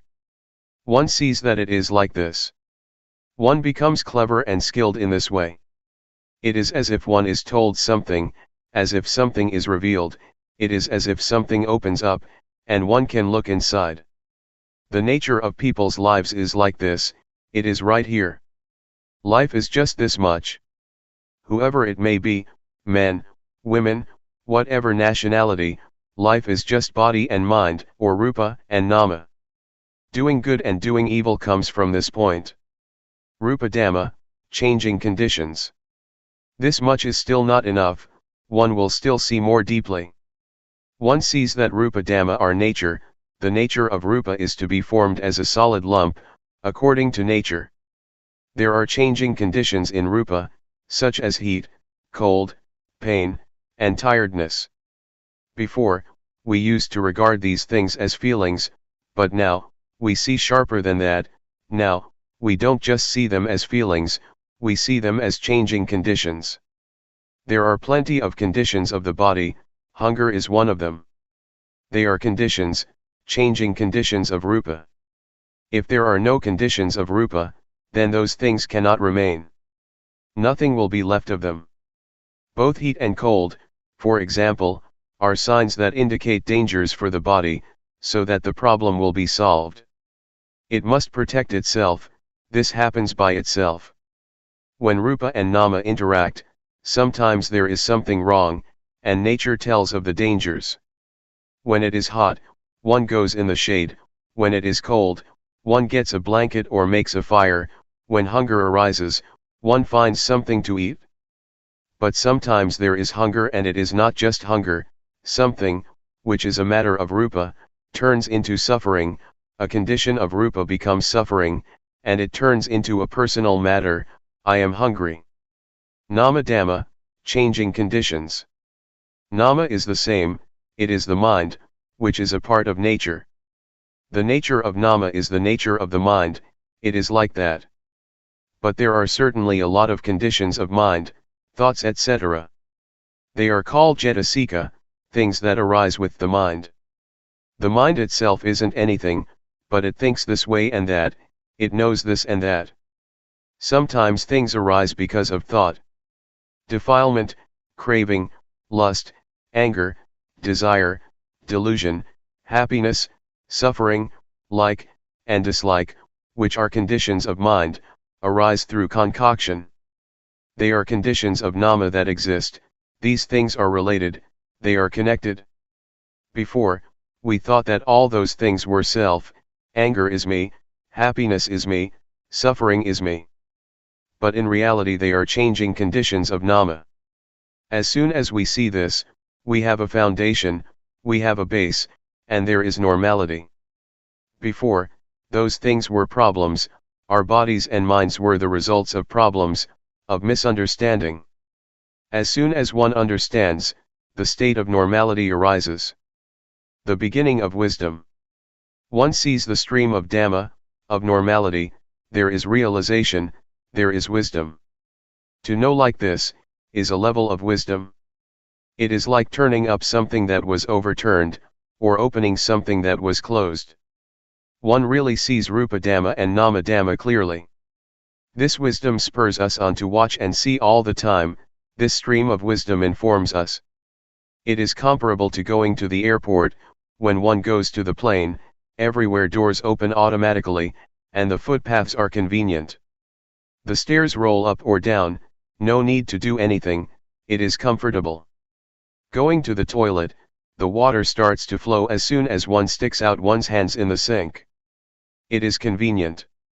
This kind of wisdom is similar, it urges one on to watch and see, and it becomes easy and convenient in line with the amount of wisdom one has. Just watching the body makes one see. The eyes are sharp, they have been developed. Just like an artist, one watches something and that's the end of it, finished. One sees right and wrong straight away. Sometimes, even before one sees it, it has ended already. It is powerful, it has power. It is a level of wisdom knowledge. Just doing this much, and wisdom knowledge arises. One is able to clearly know and penetrate things, by practicing like this. Seeing suffering, throwing off a heavy burden. Keep watching the body with awareness, and there will be progress in the development of awareness. Awareness will see the suffering of Rupa and Nama. Rupa is a lump of suffering, one must breathe, one must swallow saliva, one must lie down and sleep, one must get hot and cold, one must eat, and one must go to the toilet. This really is suffering of Rupa, it is a lump of suffering. One awakens to suffering and has pity on Rupa. Before, I was addicted to cigarettes, wherever I went, I carried cigarettes with me, I always had a cigarette in my mouth. When I saw suffering, I had compassion for Rupa, smoking just dropped off. To breathe in and not to breathe out is suffering, to breathe out and not to breathe in is suffering, to eat and not go to the toilet is suffering. This really is the suffering of Rupa. How could one add more on top of that, by making it do this and that? The hands can't stay still, they restlessly move about. This makes one see suffering, a lump of suffering. I felt so sorry for Rupa that tears flowed. How did it manage to survive through these last 30 years? Before, I really didn't know all this. On seeing like this, some parts of suffering just dropped off. It is like shaking a fruit tree, a lot of fruits will fall down easily, but others don't come down, one has to pick them or use a long pole. There was still suffering, comparable to being in debt $100, and one has already paid off $70 to $80. Or compare it to carrying a weight of 100 kilograms, and one loses at least 70 kilo. The parts of suffering that dropped off really had an effect, it really was the stream of liberation from suffering. Concord between Rupa and Nama. This kind of wisdom sees Rupa and Nama, it sees the suffering of Rupa and Nama. The suffering of Nama is to think and feel sad. It refers to worry and anxiety. The suffering of rupa is similar to that of nama. I didn't know this before. I used to take on suffering, the more I would grasp onto it. Suffering would stay with me the whole day, sometimes a few days. I would create it with thought. I would think to myself, he insulted me, he always does that, I'm not going to give in, and so on. These kinds of thoughts are like rubbish, they are stains in the body and the mind. They are the results of information that is not to one's liking. Nama is not being used properly. The results are no good. Nama acknowledges wrong information. It is comparable to a second-hand car that is full of dents made by collisions. In the mind, there are stains of love, of hate, of happiness, of suffering, of getting, and of losing. There only seem to be stains and marks. As soon as I saw the suffering of nama, I felt compassion. I saw with wisdom that I wasn't using the mind in the right way. There is a poisonous snake in the mind that makes trouble for the body, and the body creates trouble for the mind. But when awareness arises, there is concord, there is a sense of neutrality between them. Actually, a lot of harmony arises between body and mind. Body and mind no longer oppress each other, there are no more problems. Now, I know. There is realization. I see the suffering of rupa and nama, and the next stage is to see the disease of rupa and nama. The disease of rupa refers to sickness, pain, fevers, and dangers of the body. The disease of nama refers to impurities of the mind, craving, etc., that defile the mind and make it dirty. The disease of defilement, of craving, of happiness, of suffering, of love, and of hate, kill one, that is to say, they kill the normality of mind. This is the way it is. When I saw things like this, it was as if I was cured from a disease, just as if I went to the doctor with a stomachache, and took medicine for it. It really was like that. Seeing like this made me overcome and be liberated from problems. Knowing rupa and nama acting, religion is the individual. Then I understood that the actions of rupa and nama are good, because of this rupa and nama, they perform bad actions because of this rupa and nama. Whether it is right or wrong depends on this rupa and nama. And I understood religion is the individual. An individual means, a body and a mind. People from all nationalities have a body and a mind. Religion is the person. A person acts in a good or a bad way through using rupa and nama. One abandons evil with rupa and nama. Religion is your life. If one still acts, speaks and thinks in bad ways, one may recite the formula of taking refuge in the Buddha, Dhamma, and Sangha, Buddhang Saranang Gacchami etc., but one won't be a religious person. This is just religion according to registration, one hasn't yet experienced what real religion is. I understood things like this. Oh, real religion means the individual. Religions teach people to do good and to refrain from evil, this is what religion is. Knowledge enters into this, it is like a stream. One keeps reviewing things, such as Rupa Dhamma and Nama Dhamma. One sees the conditions of Rupa and Nama, whatever arises with Rupa, is a condition of Rupa, whatever arises with Nama, is a condition of Nama. They are not permanent, they are rubbish. Before, I grasped them, grabbed hold of them, I clung to conditions as being self, heat was self, cold was self, hunger was self. Before, I took those things and made them into a problem, I made all those things into suffering. Actually, it is good to be hungry, one should be thankful to hunger. Heat is the same and so is cold. If there was no hunger, things would become impossible, one would die. Before, I took it to be suffering, but when I knew like this, I felt grateful. This is not a matter to suffer over, it is just as it is. One sees the conditions of Nama in the same way, anger and suffering are things to throw out. Seeing the three characteristics. One sees that those things are not permanent, one sees the three characteristics. Seeing the three characteristics is like having a magic eye. The magic eye arises, and the three characteristics appear like a garbage bin. The conditions of rupa and nama are like rubbish that one throws in the rubbish bin. This is the way it is. If you don't see this yet, then remember this, so that you will be able to use it when the time comes. When there is anger, then regard anger as impermanent. Likewise with suffering, suffering in the mind is not permanent. Throw them in the rubbish bin. Deposit them with the three characteristics, hand them over to the three characteristics. Before, there was lots of rubbish all over the place, it was the result of the past, it was second-hand stuff. When one throws these things away, it becomes cleaned up. On seeing what religion is, it is like being liberated from this mess. All this accumulated stuff gradually drops off. This is really the way it is. One sees that religion is the individual, and one sees that the three characteristics are not just concepts in a book, one sees them in the body and the mind. The three characteristics are not mere words, one can't explain them. The words to see, point to actually seeing things that really exist. On seeing, one is liberated, it is similar to having a shower, one becomes really clean and pure.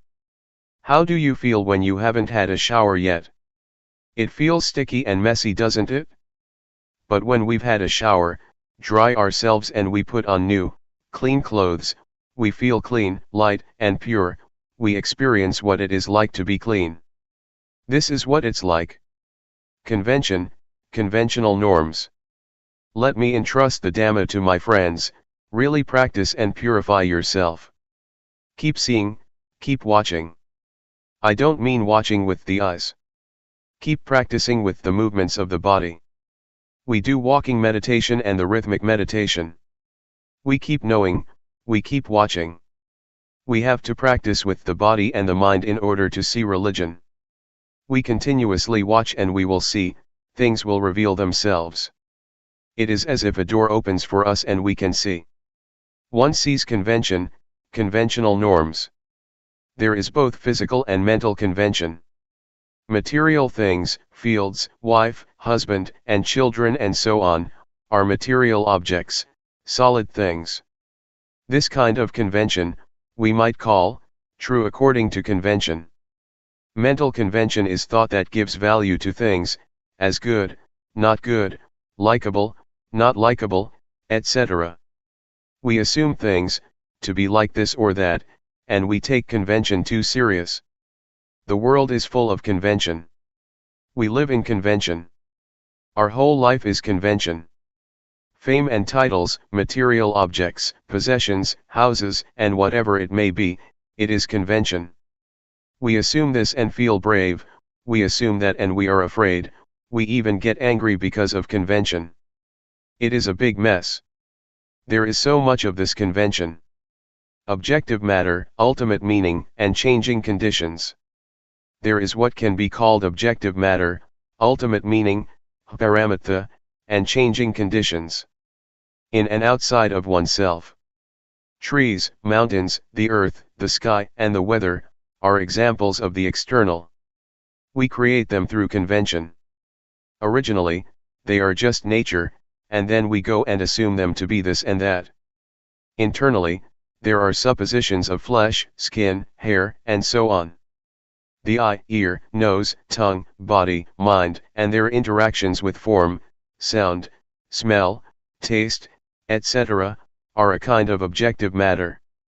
Both internally and externally, there is objective matter, ultimate meaning, and changing conditions. Many of them are connected with living beings and their lives, the world is full of them. This is what one realizes and comes to know, one understands and sees convention. Before, I depended on thought to create magical verses, to create what is good, what is wrong, and I even created merit by using thought. In the past, I created all merit from outside, by thinking. Sometimes I would think to get something good from other people, or from material things. I took refuge in external things, such as charms and talisman. I would do good actions and make merit depending on others, thinking that others would be able to give me merit, believing that to do like this and that would be meritorious. It's just thought. It's convention. The various conditions and magical chants are nothing but convention. I didn't know this before, but when I understood convention, all this magical stuff lost its allure. Before, as a magical healer, I used to teach people to depend on me, but now I must look after myself. One does what is good and what is bad by oneself. I don't get lost, convention doesn't fool me anymore. Now, for me, all words, all abuse, is just convention, praise as well as blame. It is convention that people use, but we go and take it serious. When those things are on top of us, they can control our minds. As soon as I understood this, I suddenly felt so light. This knowledge is very expansive, it is like something opening up and seeing the scenery. One watches and one really sees, on seeing the truth the mind becomes good. It's not just gladness, it is goodness. The expressway, the freeway. Sitting here, a deer comes up to me. It is watching me. The weather is just great at Carmel, USA. The atmosphere is good, the state of watching is fluent, it is very convenient. One watches all the way from the beginning. One sees, starting with the body and then the feelings. It is an eye, a magic eye, it watches and watches. It is a magic eye indeed. The beginning stages are supportive, they are like cheerleaders that back one up, it makes things easy and convenient. It is as convenient as the roads in America. It is like a freeway, a highway, there are no traffic jams, one can always keep going, one passes easily and doesn't get stuck. These freeways are very big, 8 lanes on each side, and they don't drive slowly, as in Thailand. At least 100 kilometers an hour. But one has to be careful of wild deer, they put up signs, watch out for wild deer crossing the road.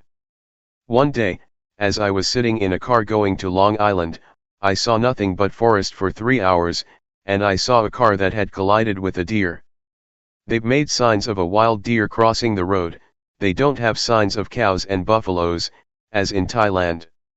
Their freeways sure are big and wide. If one practices in the right way, it is convenient. It is right view. When right view arises, everything becomes easy. One can go on, go through. It is like that from the beginning, one steps on the right path and things become fluent, the mind is in a good state. To have the mind in a good state is to have merit. To experience the good mind, the light mind, the mind that sees reality, this is what merit is all about. Seeing like this is to close the door to the bad destinations, one is no longer foolish, one has become smart. Why get angry? One knows now.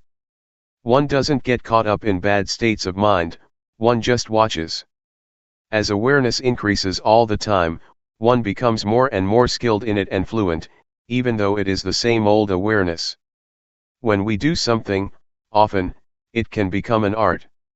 A craftsman uses his old saw or knife, but he is skilled and gets better and better. If we were to use his saw or knife, we couldn't do the things he can. It is an art.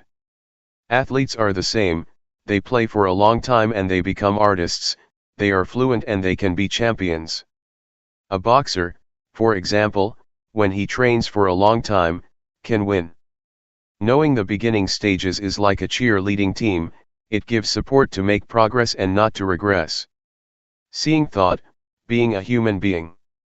If one practices in the right way and there is right view, right aspiration will arise, and then right action, right effort, and so on. Energy arises and one will see things continuously. One watches and watches and watches. And suddenly, one will see thought. When one sees thought, it happens accidentally. Before, one saw it also, from the beginning of seeing the mind, seeing Dhamma, seeing Rupa Nama is the same. But now, one is suddenly confronted with thought, one really sees it, one sees thought. Before, one saw it too, but not clearly. It was indistinct, one saw it as a stream. But now, one really sees it clearly, one really contacts it. It is hard to express. Thought is something gross, something unjust. On seeing thought, one doesn't just see it and that's all. As soon as one sees thought, the thought collapses, the grossness, and its not being just, cease to be. The unintentional thought stops, it comes to an end. Before, we didn't know thought, but when we see it, the mind rises up. Of this one might say, one has now become a human being. The mind is on a higher level than before, there is a victory. There is no burden, it has put it down. That's what it feels like. It really is hard to describe. I'm now talking about it too fast. Before one has such an experience, it takes quite a while, many days or many months. One knows incessantly and the mind progressively rises higher. One could talk in terms of the mind rising up, or in terms of the mind being purified, being cleaned. When one sees thought, one realizes that one is now a human being. Being a human being is this, it is this state. One sees and understands what angels are, they are not anywhere out there. To be an angel is to have a sense of shame of wrongdoing. One can under no circumstances, do, speak, or think evil things. The body, as well as speech and the mind are clean. This is what it means to be an angel. To have a sense of shame to do what is bad, is something that others cannot see. But one sees it oneself. Before, the mind could think whatever it liked, all sorts of crazy and wrong thoughts. But on seeing like this, it is as if there is virtue. One sees what angels are. I used to think that they lived in the sky, and sometimes I called for them to come and help me. Well, these days, angels are supporting me. They praise me. The door to the realm of the hungry ghosts, hell beings, thick-headed demons, and the animal realm has been closed for sure. I can guarantee that I won't get reborn in any of those realms. Now, the mind is as high as the mind of an angel, a Brahma god or a divine being. Oh, a human being is like this. The Buddha said that to be born as a human being is a great gain, it is an excellent thing. Integrated virtue, knowing the path to follow. One can stand on one's own feet at this point. There is virtue now. Once there is virtue, one knows. It is the training in virtue. It is integrated virtue, the kind of virtue that goes in the direction of the paths and fruits of practice. One may as well say that there is virtue, firmness of mind and wisdom. Virtue helps, gives more energy, the power of virtue, firmness of mind and wisdom help even more. One sees and understands the path. Watching all the way through, this state of watching and seeing, and when seeing, not being caught up, this is the path. One sees and understands this, one gets a foundation here. When one knows the basic stage of Rupa Nama, one falls in the well of knowledge and joy and analytical knowledge arise, which are defilements due to insight. One sees Rupa Nama, then the three characteristics, convention, and one falls in the well of knowledge. There is so much reflection in the mind. But I depended on Luangpor Teean, who taught us in the mornings and evenings. He said, watch well, when you see suffering, don't be the one who suffers, when there is happiness, don't be the one who is happy, when peace arises, don't be the one who is peaceful. Know and see these things, don't get caught up in them. I got a good foundation from the beginning, it supported me. It's like a young student that goes to a good school, he or she gets support and is able to learn well. I saw the path, it has been the path all along. This path aided me to go to higher levels, comparable to studying at a high school and then at a university. Sometimes my fellow practitioners at that time said that, they knew Rupa Nama, but from their actions, behavior, and speech, one could see that it wasn't so. They still quarreled, they still did things without awareness, their minds still concocted things up, and they acted without clarity. This indicated that they didn't know yet. When one reaches this point, of seeing Rupa Nama, how could one think or do like that? Just thinking is already something defiled, and to then speak or act so that one is a burden and quarrels arise, would be impossible. When there is a high level of practice, not just using reasoning and memory, then one sees the path. It is the whole of the practice. One becomes experienced at seeing rupa nama, just like the craftsman using his old saw or knife to become an artist. When one is fluent, this is the path, it is the whole of the practice. It is purity, that is to say the state of watching and seeing, and on seeing not being caught up. This is purity, it is the highest virtue, the highest firmness of mind and the highest wisdom. The aggregates of sila, samadhi, and jnana are close together, so much so that there is nothing that is soiled. One feels clean, like someone who has put on clean clothes. One won't let anything soil one's clean clothes. Stains will be seen clearly because one's clothes are clean, and so dirt and dust can't remain, it will be brushed off immediately.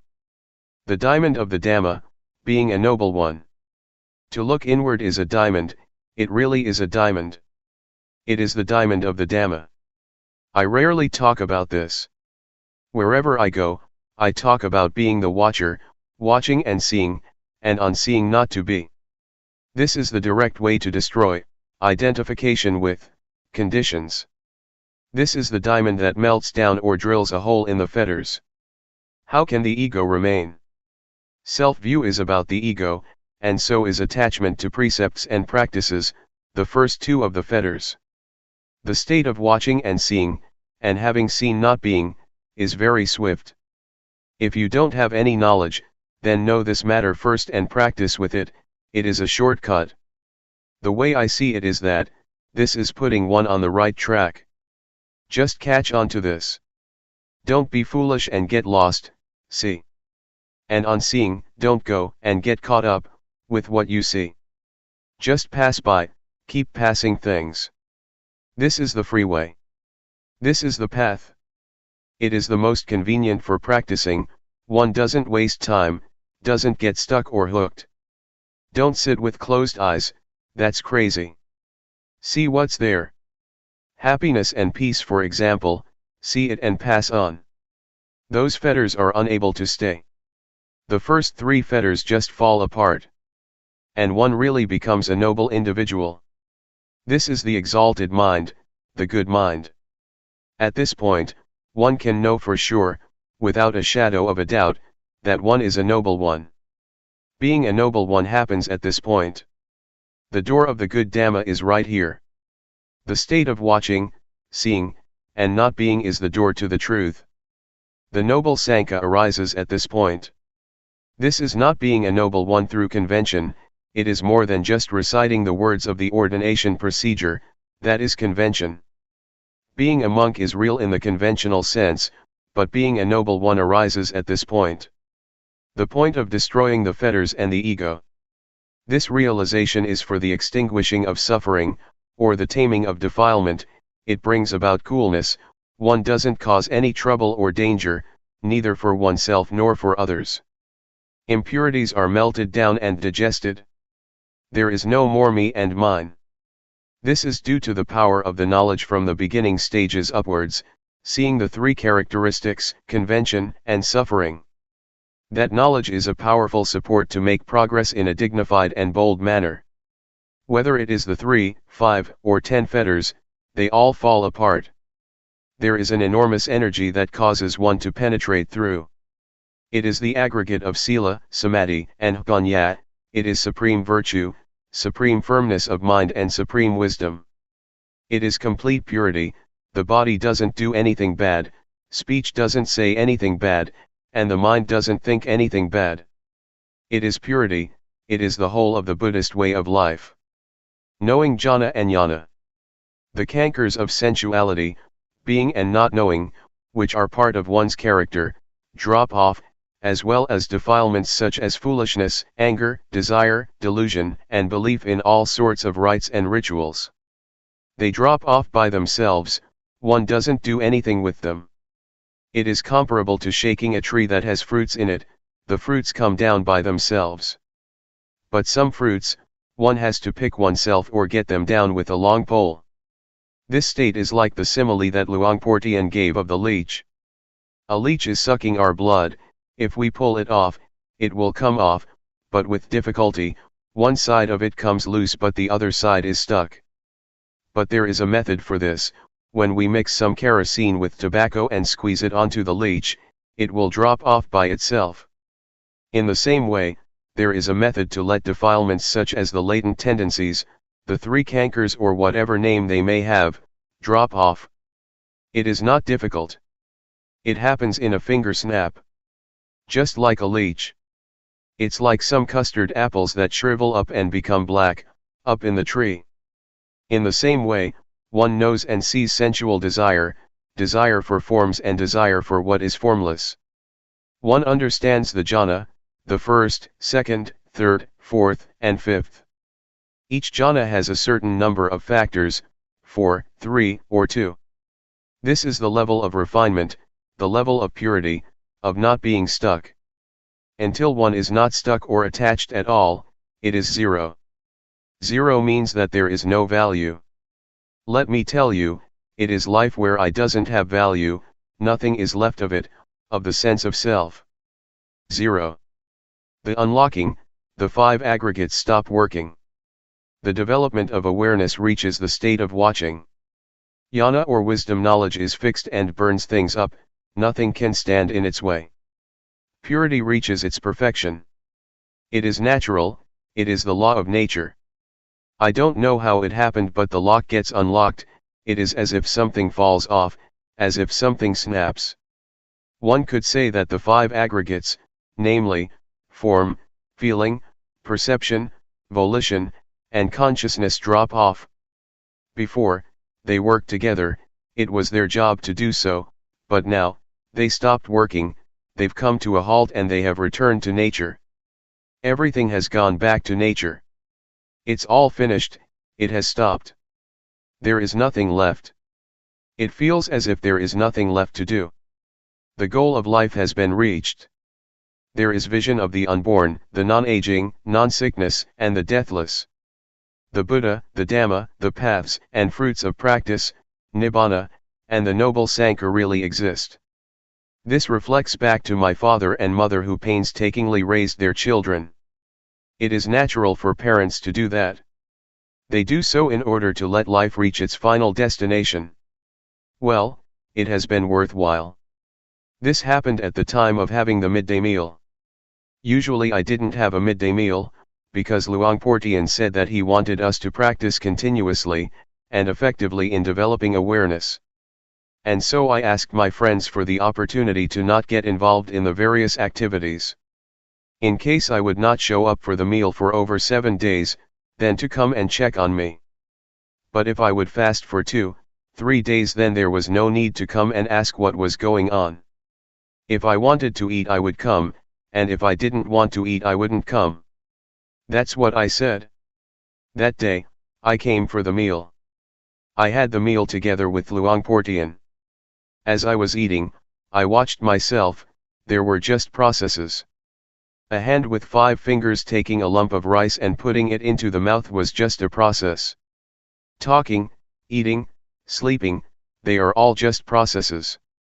They are not intentional actions, karma.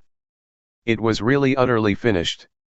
After the meal, the other monks all left, but I kept sitting there. Luangpor Teean asked me, "What's up?" I told him, "I've come to the end of things, Luangpor, there is nothing left." Luangpor Teean said, "It's an art, isn't it?" "Yes, it is, Luangpor." Next, Luangpor said, "Just practicing this much and you get these results. Does the Buddha really exist?" "Yes." "Do the paths, fruits, and Nibbana really exist?" "Yes, they do." "Is there a noble Sangha?" "Yes, there is." "Helping people to get rid of suffering is one's duty." "Then," he said, "teaching people to know like this, is better than making merit by building a monastery, a ceremonial hall or material things. We have to work together, doing our duty to teach people to overcome suffering. This is the profound past of my life. I remember a big tree that gave lots of shade. My hut was on the east side of the monastery. The Buddhayana Forest Monastery. It was there that my life changed. These memories are deeply embedded in my heart. May you listen to these words with earnestness, don't bother about who it is that is speaking the words. In memory of Luangpor Teean. I bow to the Buddha, the Dhamma, and the Sangha. I pay respects to the senior monks and all fellow practitioners, and blessings to all of you lay people and upright men and women. This is the time to listen to Dhamma, as we do every morning and evening. I will talk about things that we are practicing with, things that we can use in our study of the Dhamma. This can bring about a balance, a point of understanding and realization. The more we take the opportunity to practice, to develop awareness, to make contact with awareness, to let the body experience awareness, the more we see delusion. What is delusion? How does the experience of awareness differ from delusion? It is a lesson for us to see these things that are happening within. Being aware is to experience things directly, it is not thought. It is not reasoning, or anything to do with like and dislike, that is not the way we study. Rather, we practice. We have the intention to build up awareness. Delusion is ahead of us, but we see it clearly. Delusion can come from many causes. It can come from thought, or it may arise by way of the eye, ear, nose, body, or mind. Both internal and external conditions are involved. Delusion arises, even though that is not our intention. We see it. This state of seeing is a realization. Anything that one realizes is a matter of practicing Vipassana. To meditate means to develop a lot of awareness. Being diligent to know, is what meditation is. We recognize when there is no knowing. For example, we see feelings, we didn't ask for them to arise, they arise by themselves. They arise in the body, rupa, and in the mind. We see them, we don't deny anything whatsoever. We don't deny what arises, anything that is connected with the body and the mind. This is the way that Luangpor Teean teaches. And so we follow what our teacher says. He is our example. He would teach and he was an example by his behavior, this is what we take as our standard. We can learn through external means such as the movements with arms and hands, we can learn to feel the movements. This is what Luangpor Teean taught. And further, he taught to see the various changing conditions, such as thoughts and feelings, and to not be caught in them. For example, thought, to see thought, not to go into thought, to see the mind thinking. He taught very clearly. But some people don't understand, the words are easy to say but when we practice, we can't do it. We use thought in our practice, which only messes things up. Luangpor Teean said to know in a direct way. See thought, don't be tangled up in thought. That is the right way. And having seen it, we return to awareness of the body. We should take an interest in the movements of the body, just doing that much can put a stop to thought. It's easy. What makes things difficult is that we go and mess with thought. Whatever arises in the body or the mind, it is our duty to be the watcher. The function of awareness is to watch, not to deny anything. There are many things to watch, so we shouldn't get carried away with things. Somebody who practices according to Luangpor Teean's method of being aware of bodily movements, is one who has steadiness and clarity within. To make a mess by thinking a lot, using reasoning, figuring out what is right and wrong, and following one's likes and dislike, is not the way. Practice directly, just be interested in this one thing. Awareness. Fix on the movements. It is not hard to be aware, actually, it's easier than being caught in things. Any sensation in the body will do, and one will be able to catch the feeling of awareness. Make yourself skilled in being aware of the body, it is a training. But make it clear, to know clearly is the first step, do it the right way and see clearly. For example, we put our hands on the knees. We really know that our hands are on the knees. Whoever may say that we don't know, that's their business. Turning up the hand, we know. The objects that we know really exist. They are objects that we experience for ourselves. Raising the arm, we know, it is a clear knowing. It is an answer or solution in itself. However we move, we know. Besides this knowing, we see the feelings that arise, crystal clear. We don't get caught up in feelings. We see the feelings, and that is the solution. Anything that arises in the body or mind, that we see clearly, is a solution in itself. One sees thought, for example, and thought cannot fool one anymore.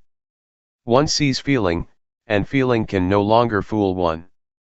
Every time that something arises, one is ready to respond. One gets a foundation that makes one pass on all the time. If one gets caught up in something, it stands out. For example, one becomes happy or sad, and there is a self in those feelings. Or there is a self in thought. Thought takes us to right and wrong, to like and dislike, and so it becomes a long story. But if we just see it, it is very short. Just knowing it, oh, I know already. Whatever thought it may be, it is just thought. Whatever feeling it is that arises, it is just feeling. It is not anything else. But when we are not aware, we don't know, we don't see it. And we are fooled by the convention in thought and feeling.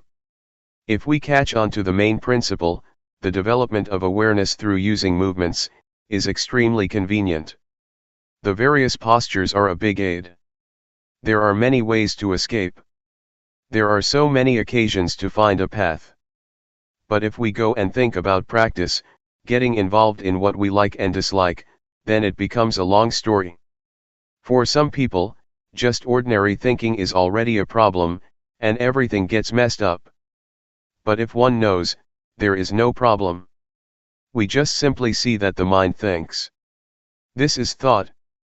Then, we can return to the movements. We keep watching and wisdom arises, seeing the body and the mind gives rise to wisdom. But in the beginning, maybe nothing will happen. But establish a foundation, by making the movements with the hands and arms. The ability to watch will develop itself. A discovery will take place. One discovers that the body really is, just, rupa, there is not any self to be found there. Rupa is part of nature, and many conditions manifest in it. Feeling, for instance, is a condition of rupa. Heat, cold, pain, and hunger, are conditions of rupa, and so we solve these problems.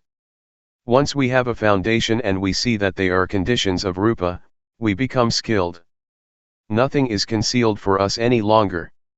The various conditions line up to show us what they are. They reveal themselves. One knows all about rupa now. This is wisdom knowledge, that penetrates all matters that are concerned with rupa. One has discovered all of it. At the moment that these things arise, one is able to solve the problem, one knows now. Whenever feelings arise, it is their business. One understands this now. There is no self in feelings of hot and cold, or in hunger and pain. In short, it's all just feeling. Wisdom knowledge arises, realization, one penetrates the three characteristics of impermanence, valuelessness, and non-selfhood. The result is zero. This means that nothing remains of rupa, there is no more self in rupa, it has all been given back to nature, according to reality. This realization could be called a discovery, a seeing, or one might call it liberation, vimutti. As soon as one sees clearly, liberation takes place automatically. Just as when we see a snake, the snake doesn't bite us. Or when we see thorns, we won't step on them. The state of seeing is the most excellent thing, it is sufficient, it is virtue, firmness of mind and wisdom in itself. The state of seeing is insight meditation in itself. The various conditions don't delude us. We're smart in the ways of rupa, they disclose themselves. Nature teaches us. It teaches us what impermanence, valuelessness, non-selfhood, heat, cold, happiness, suffering, etc., are like. This is wisdom. One understands all things. Nama, or the affairs of the mind, are the same. When one sees Rupa, one will inevitably see Nama. One sees that they are a pair, they are both movements in a person who is not dead. These movements, especially thoughts, can be poisonous and dangerous, if we don't know and understand them. Then it becomes a big deal. But the bottom line is that, it is all just nama dhamma, mental phenomena. Someone who is still alive tends to think. And thought is not anything mighty.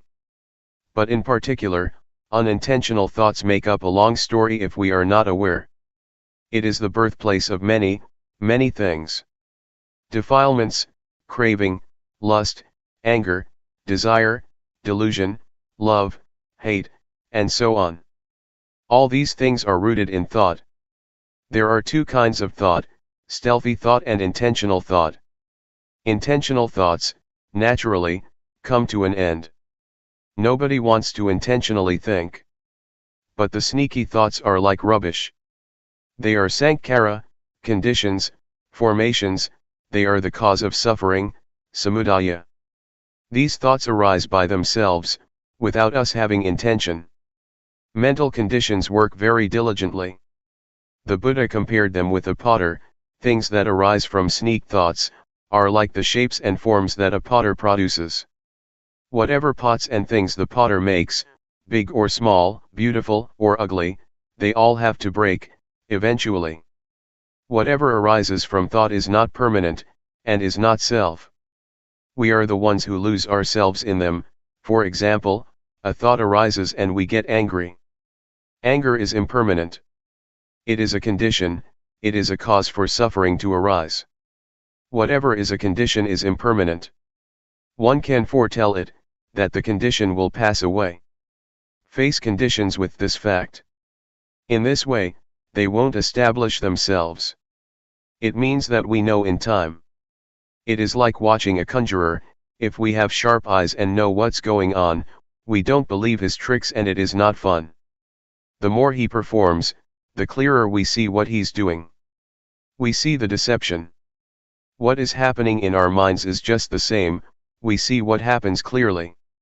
We see the trickery, maya, of rupa nama, of objective matter and all kinds of changing conditions. We realize this. We don't go along with it. And so it stops. We are free now. This really is topmost wisdom. The method of developing awareness by making use of movements is a shortcut, it is straight and suitable for everyone. It is a universal principle. Everybody has the same problem. As soon as we can catch the feeling of awareness, we all become one being. For example, if we are aware while sitting here, then we all are one person. The feeling of awareness is exactly the same for everyone. But when we are deluded, we are different people with different states of mind, feelings, thoughts, and so on. At one time, I went to teach meditation at Harvard University in the States. There were many students there. I didn't teach anything much, I just told them to do the rhythmic meditation for 10 minutes, so that they would know the sensations of bodily movements. When they stopped, I asked, "Just now, where were you?" Many of them answered that they were with awareness. When we are with awareness, we are one, we are the same. This is something that is possible. We are then beyond sex, nationality, and language. Among the people who were practicing, there were Chinese, Thais, Cambodians, and many other nationalities. They were all very clever students. This is one of the most famous universities in the world. If one is not especially intelligent, one can't study there. In Thailand, we have a doctor who took ordination at Sukatho Forest Monastery, the place where Luangpor resides. He got a PhD at Harvard. He was the one to take us there. He also gave the same answer. Awareness is not male or female, it is not young or old, it has nothing to do with being a monk or a layperson. Awareness is awareness. To whom does awareness belong?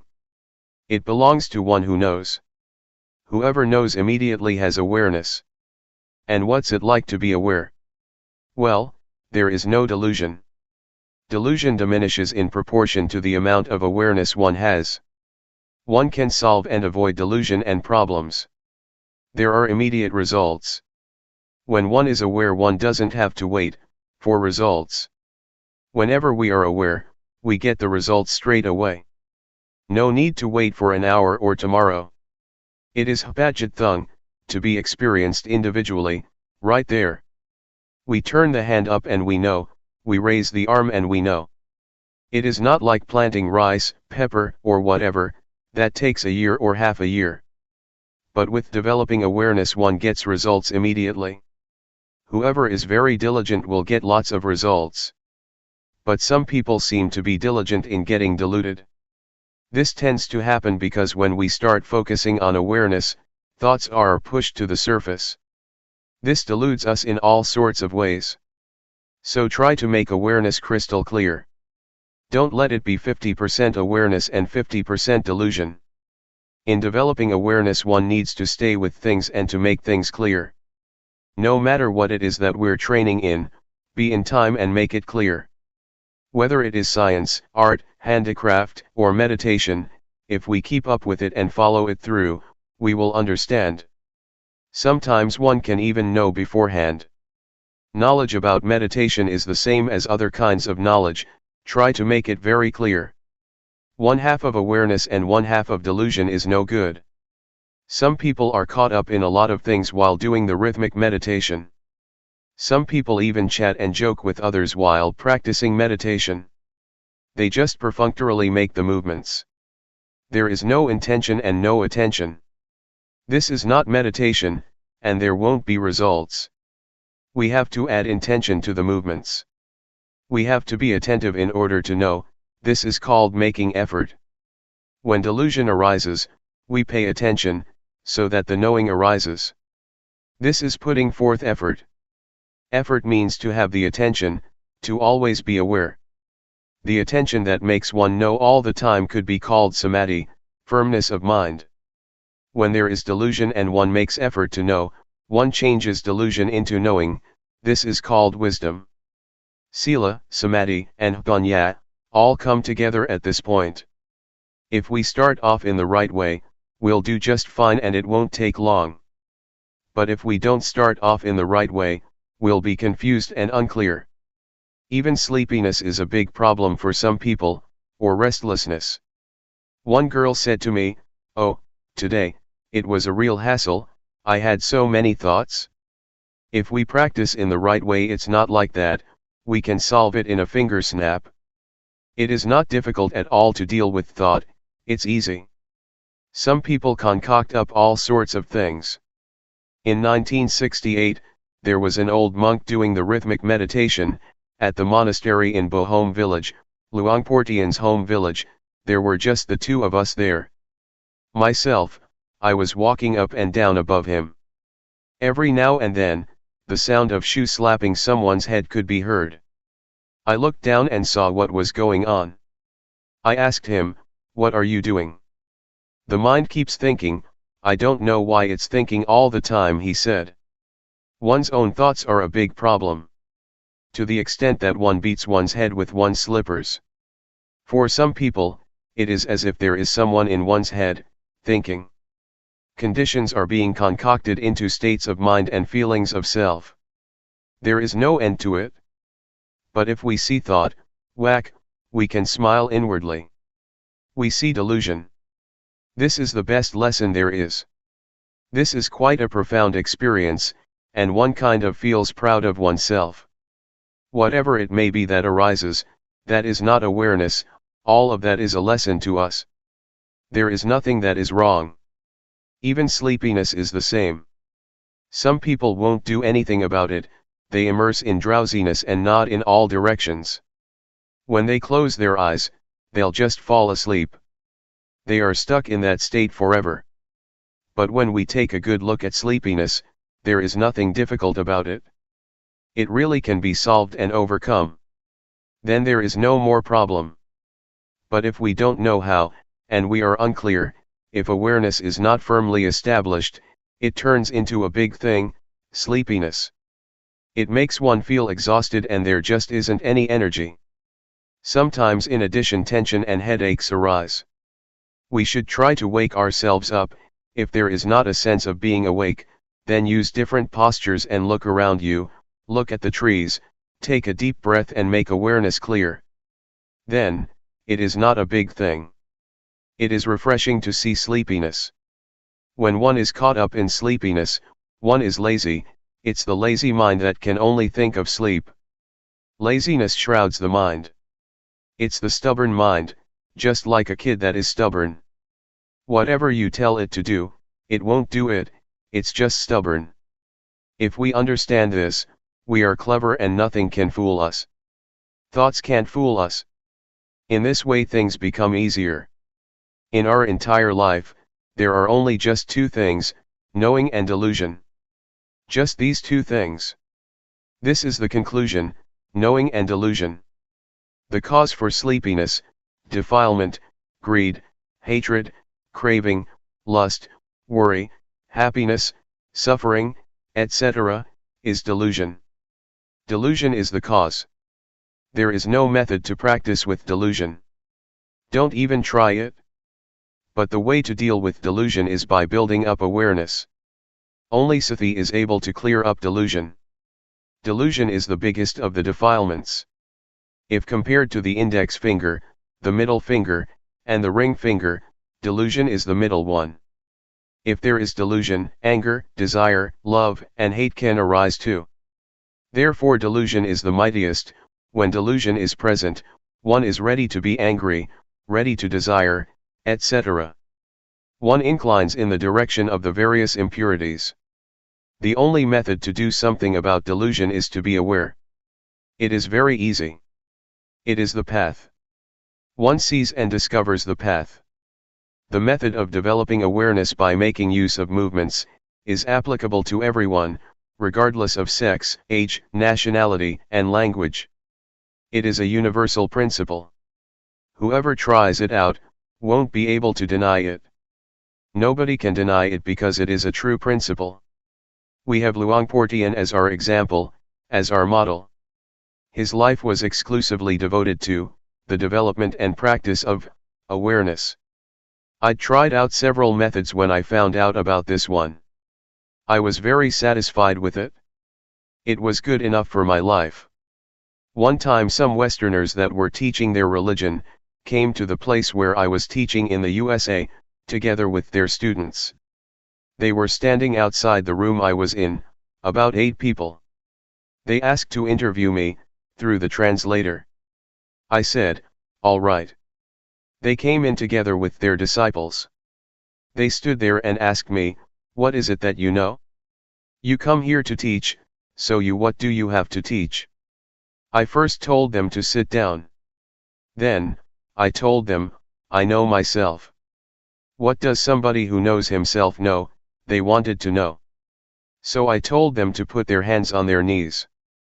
Know when turning up the hand, know when raising the arm. This is knowing oneself. They tried it out. They knew once, twice, and on and on. I said in English, aware, aware. They were satisfied. They confessed that at first they had lots of questions, and had the intention to crush me. But when they experimented like this, they understood. Suppose one knows like this for a whole day, what will happen then? Or 1 month? Do you want to find out?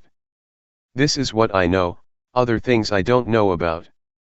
You Westerners are able to go to the moon, but that kind of wisdom is worldly wisdom, it is not enlightened wisdom. Enlightened wisdom is to know in this way. They said they would try it out. The next day, one of them brought his father and a chair too. The father was quite old, so he practiced sitting on a chair. This is real stuff. It cannot be denied. We don't have to waste time. This is a true principle of life. Everybody who is sitting here has a body, rupa, we're all the same in this respect. There are feelings, heat, cold, pain, hunger, etc. For example, the condition of the weather in this monastery, we all experience in the same way, it's a little bit cool. The weather here is not the same as in Buriram province, where I was yesterday. It was really hot there, I was sweating all the time. But here it's really nice and cool, refreshing. The cold or hunger, we experience in the same way.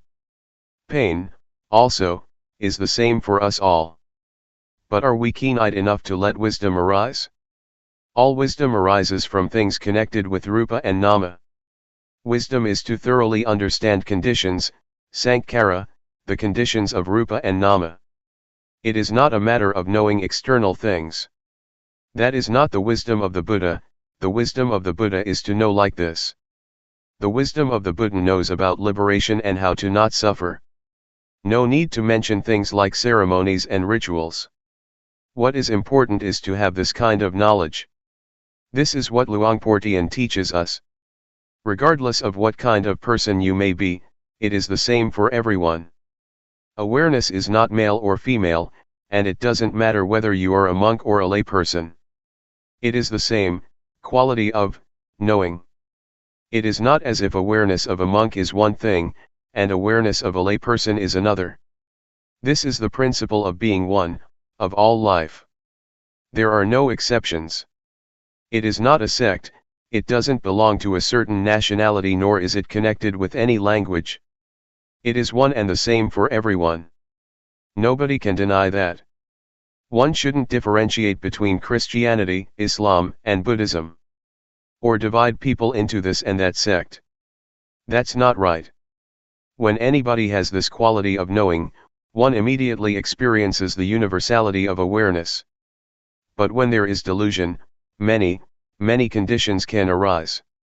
One might be somebody's enemy, but when there is the knowing, never mind.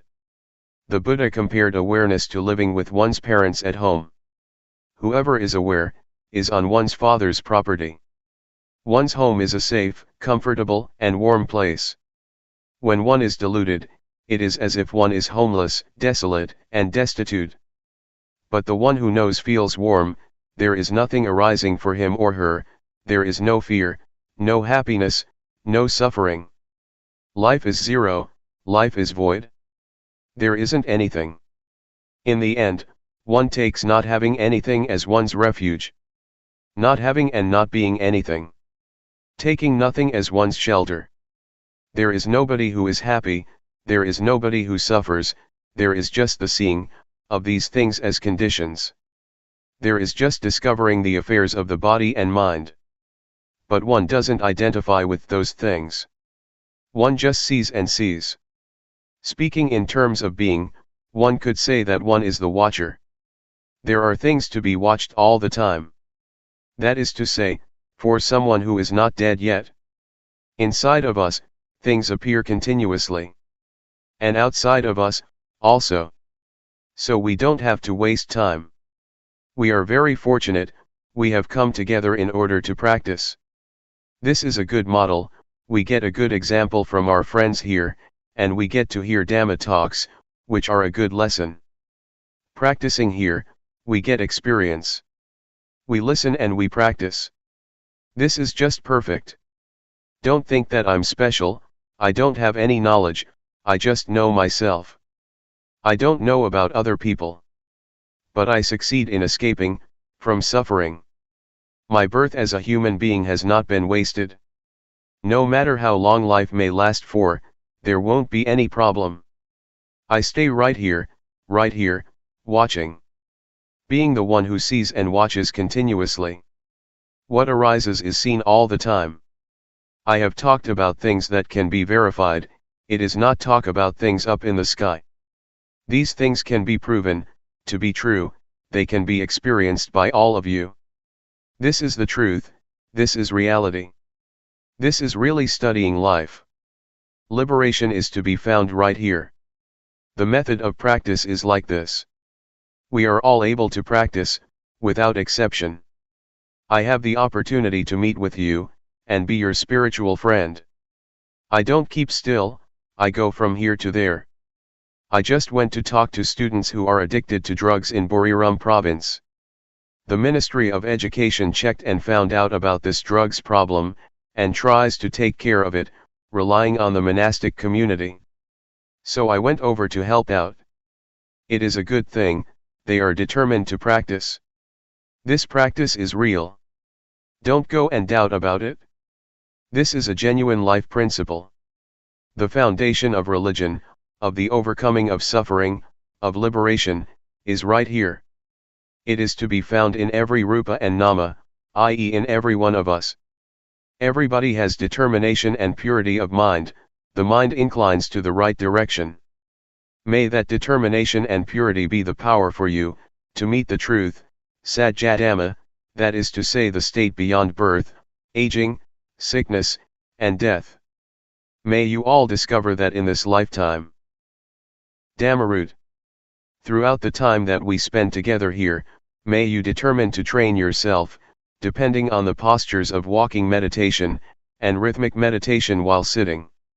Move your hands and arms as has been instructed, and see and be aware of getting up, walking, sitting, and other movements of the body in the various postures.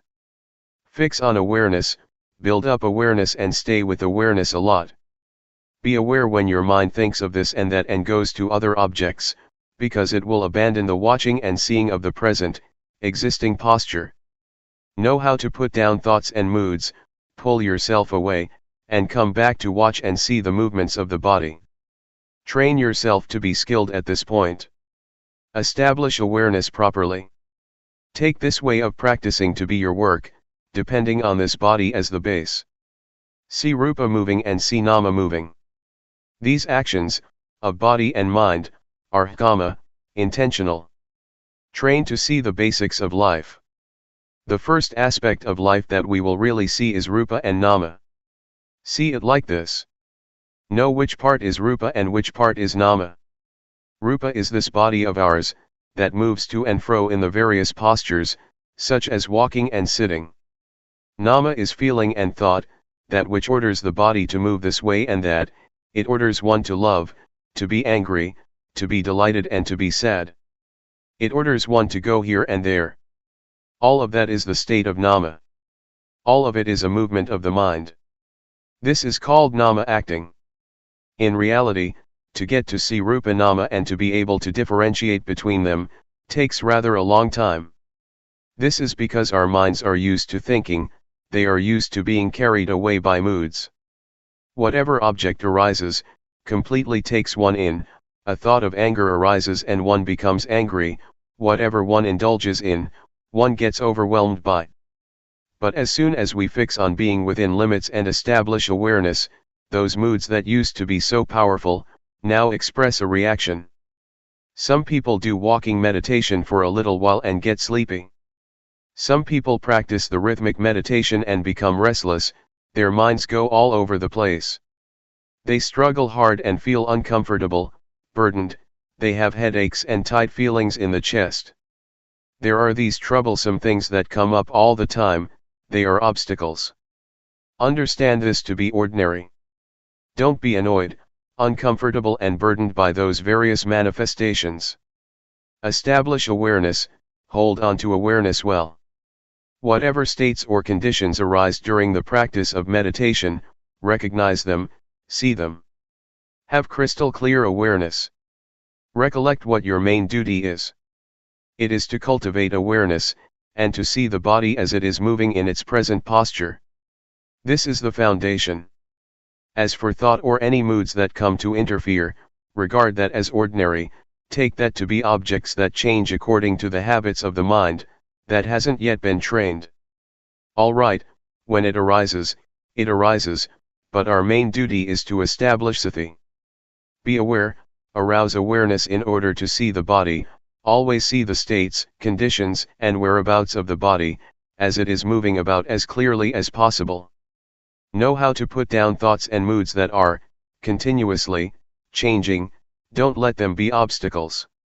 This point right here, might be a big issue for some, and not a big deal for others. Characteristics and conditionings, tend to vary according to previously accumulated habits.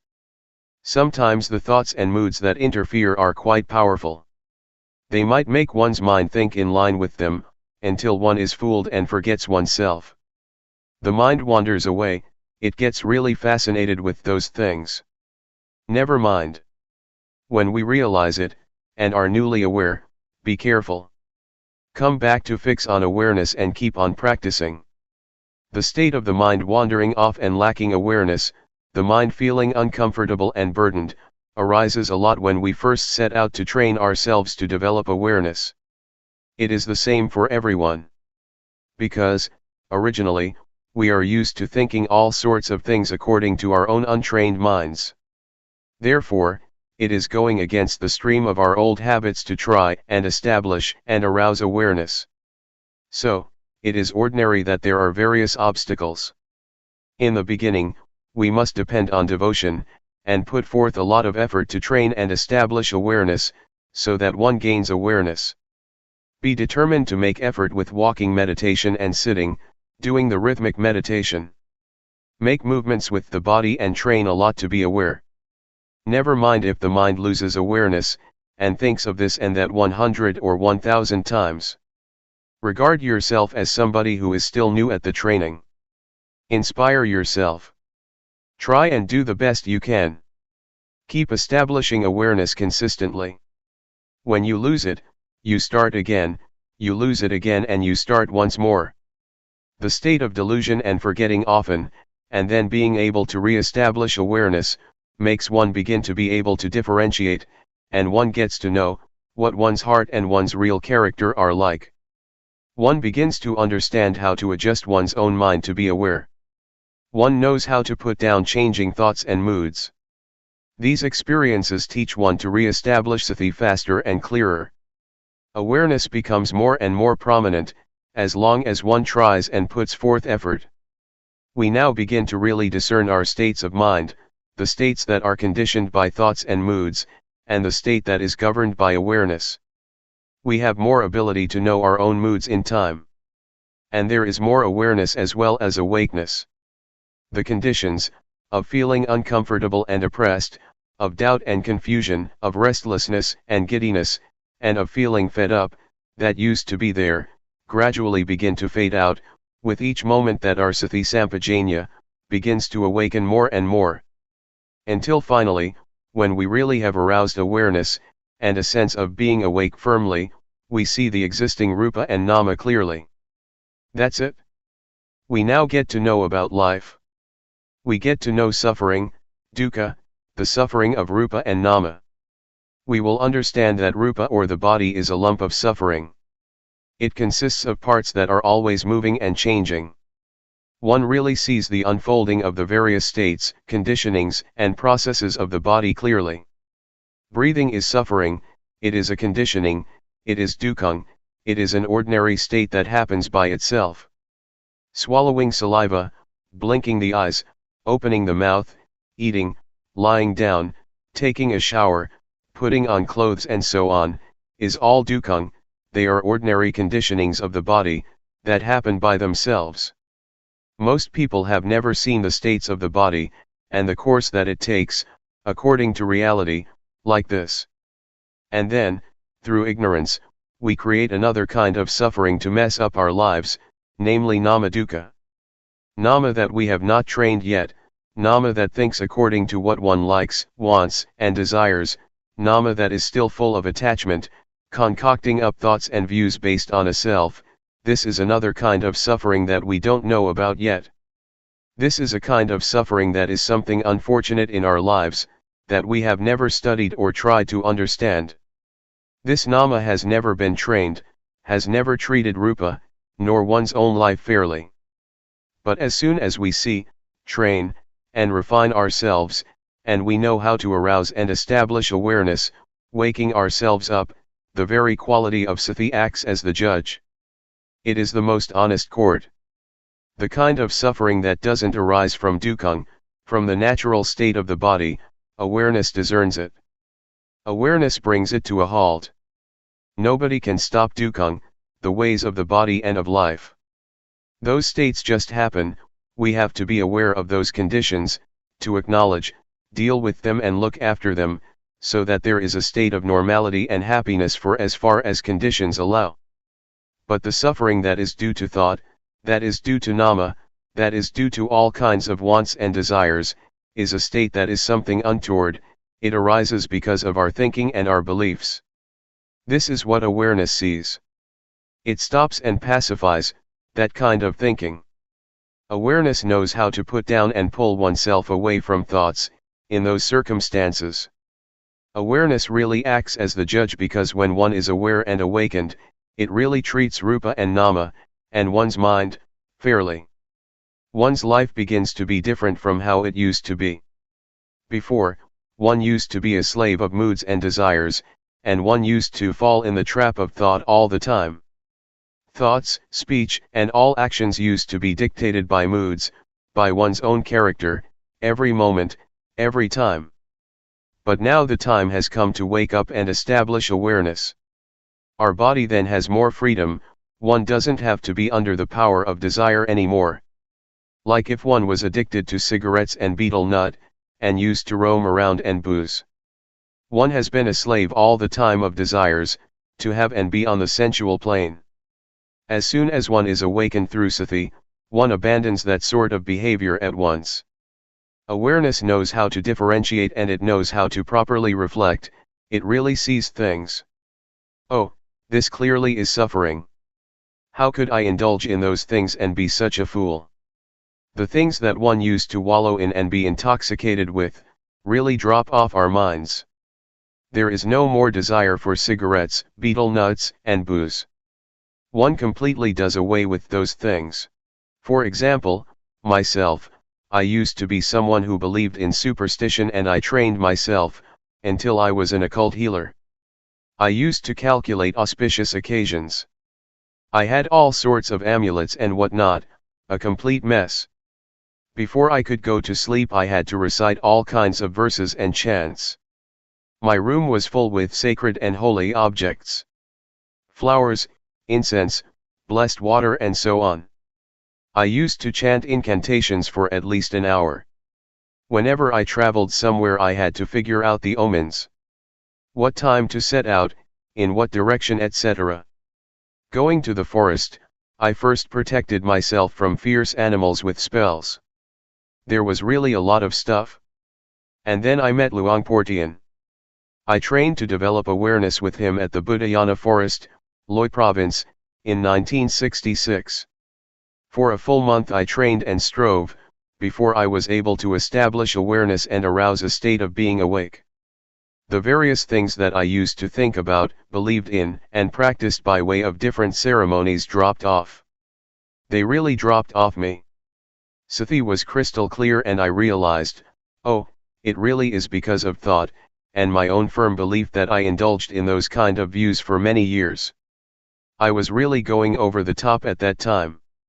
Now I knew how to be aware, how to train and strive, doing walking meditation and rhythmic meditation. I practiced in the same way as you are doing here now. I trained in awareness, I trained and trained. From being carried away through thoughts and moods, I gradually became more aware and awake, awareness became more clear by itself. After there had been an upsurge of being aware and awake, I felt that my life had revived and strengthened, it was really more dynamic. I felt that my mind was happy and at ease. Many conditions certainly were more distinct than before. It felt like a mountain or a heavy weight, that had been weighing down my mind for ages had been lifted off my life, almost completely. I understood what old people meant when they said, heaven is in the heart, hell is in your own mind. This took on a profound meaning for me. Awareness stood out.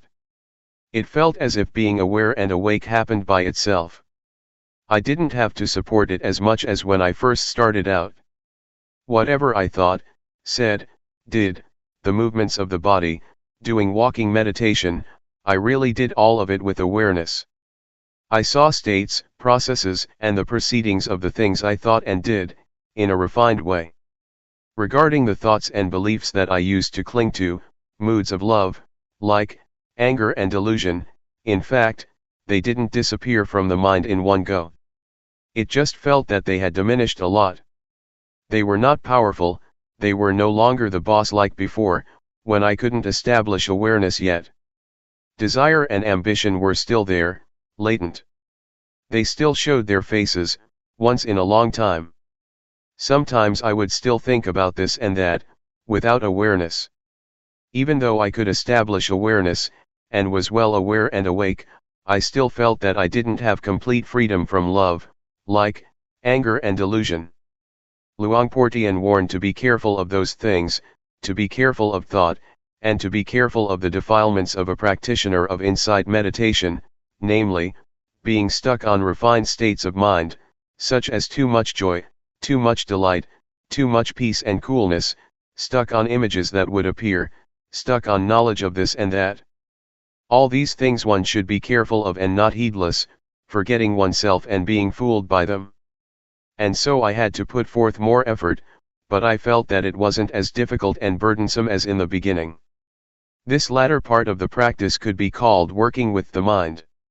For the method I still used the posture of moving the body as a base. This is the sign for fixing on awareness. But now I felt more at ease.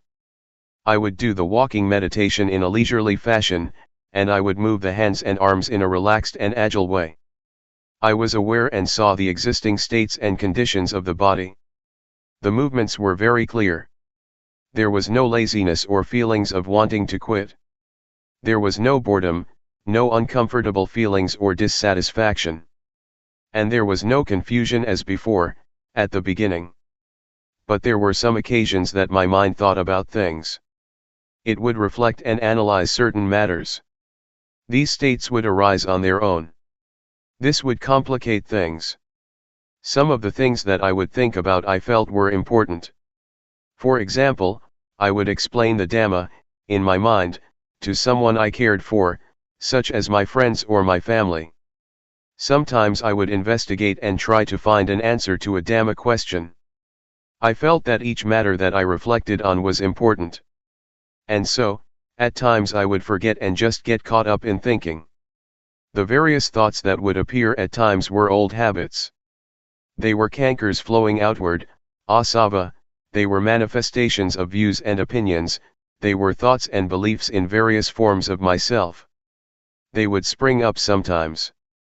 Therefore, during the time that one is working with the mind, and one sees the states of mind, and one's own thinking, one really needs to be aware and awake and to be able to establish awareness. One has a perspective. No matter what one is thinking about, and no matter how important it may seem, always be aware clearly and see those conditions arising. When one is careless and thoughts come up, and even when one starts to think, see it and know it in time. But don't be careless and get mixed up in thinking, and let it turn into an issue, to the point one completely forgets oneself. We must take awareness as our perspective. Awareness should always stand out. Then, one can really let go and put down those images, without grasping or paying attention to them. Always come back to being aware. Regardless of how powerful, delightful, or awful thoughts may be, establish awareness and make it into a foundation. When thoughts arise, let them be there, but, see their characteristics. Just be clearly aware and don't get mixed up with thought. Neither encourage nor obstruct thoughts. Do it like this. Hold on to this principle.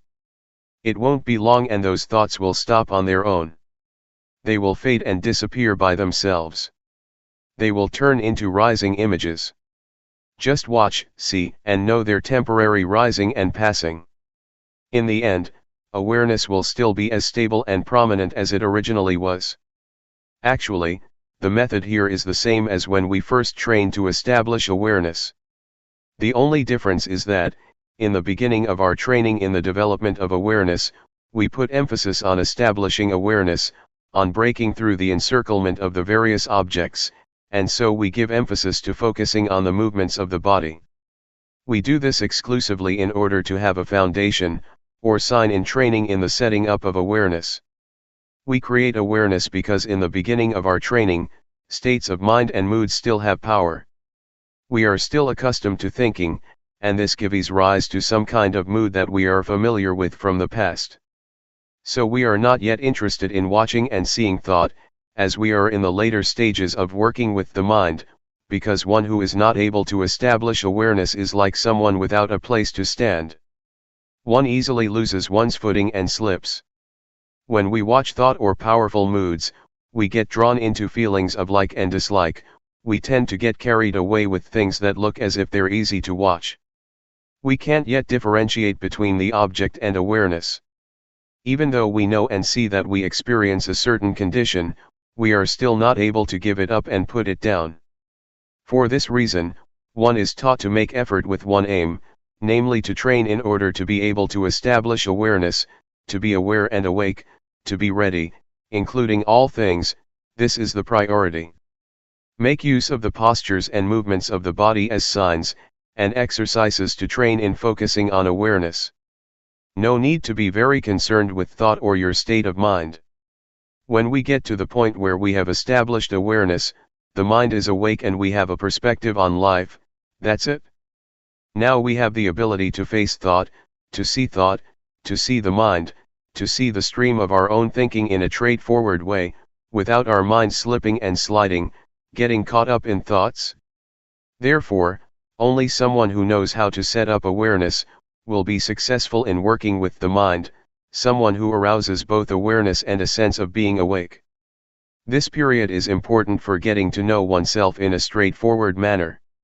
One comes to know how to let go and put down one's moods, thoughts, beliefs, and conceited opinions, really becoming absolutely free. What kind of character and disposition did we used to have? What kind of things did we think about and believe in? To what extent did we have moods of love, anger, and delusion? We will really see our mind states, clearly as they occur, in a simple way. From the conditionings of mind that come up in thoughts, turning into moods, issues, and various matters, periodically or momentarily, Yanadasana, knowledge and vision, arises, one really gets to know oneself. Oh, this is how I think, I get angry this much, this is what I believe in. One will see conditions one by one, according to the thoughts that appear momentarily, relying on the perspective of life, the main principle, knowing how to establish awareness, being in control with awareness and being awake. The mind doesn't flow and comply with the moods and thoughts. Wisdom knowledge will arise within us, and we will be able to reflect and differentiate between desires and reality. We will know how to let go, we will know how to put down thoughts, put down delusion, put down images and moods that proliferate. We can pull ourselves out of thoughts and beliefs we used to cling to, and were firmly convinced of. Clinging is loosened and one returns to awareness that has never been so striking before. Views and opinions of all sorts get demolished more and more, one after the other. And in the end our minds are made smooth. Our minds don't go back to creating suffering and problems through concoction anymore. It has all been demolished.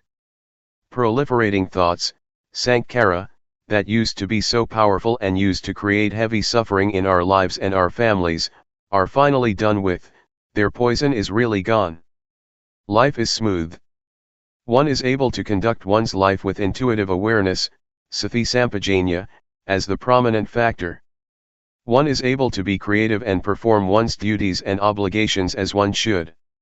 One is calm, composed and endowed with discretion. One is able to reflect and discriminate A from B. One is really absolutely free and independent. Well, what I've said today was an introduction, and a pointing to a line of practice to train oneself. I have made known the teachings of the Buddha and done the duty of a Buddhist. I have done what a bhikkhu, monk, should do. There is the saying of the Buddha, Arogaya Paramalabha, being free from disease is the greatest gain. This refers to what I've been talking about, it refers to our lives, it refers to this method of practice. In the old days, the monks would go all over the country, and propagate the teachings on the end of suffering in the marketplace, or wherever many people would gather. It is the highest gain. It is eternal life. I think that I have performed my duty in a complete way, and have satisfied the request of the abbot of this monastery. This talk was given in a branch monastery in the south. May all of you, who have lent an ear, take up what has been said for contemplation, and put the various reflections and perspectives into practice. Determine to train and cultivate yourself, so that you will attain the paths and fruits of practice according to your aspirations.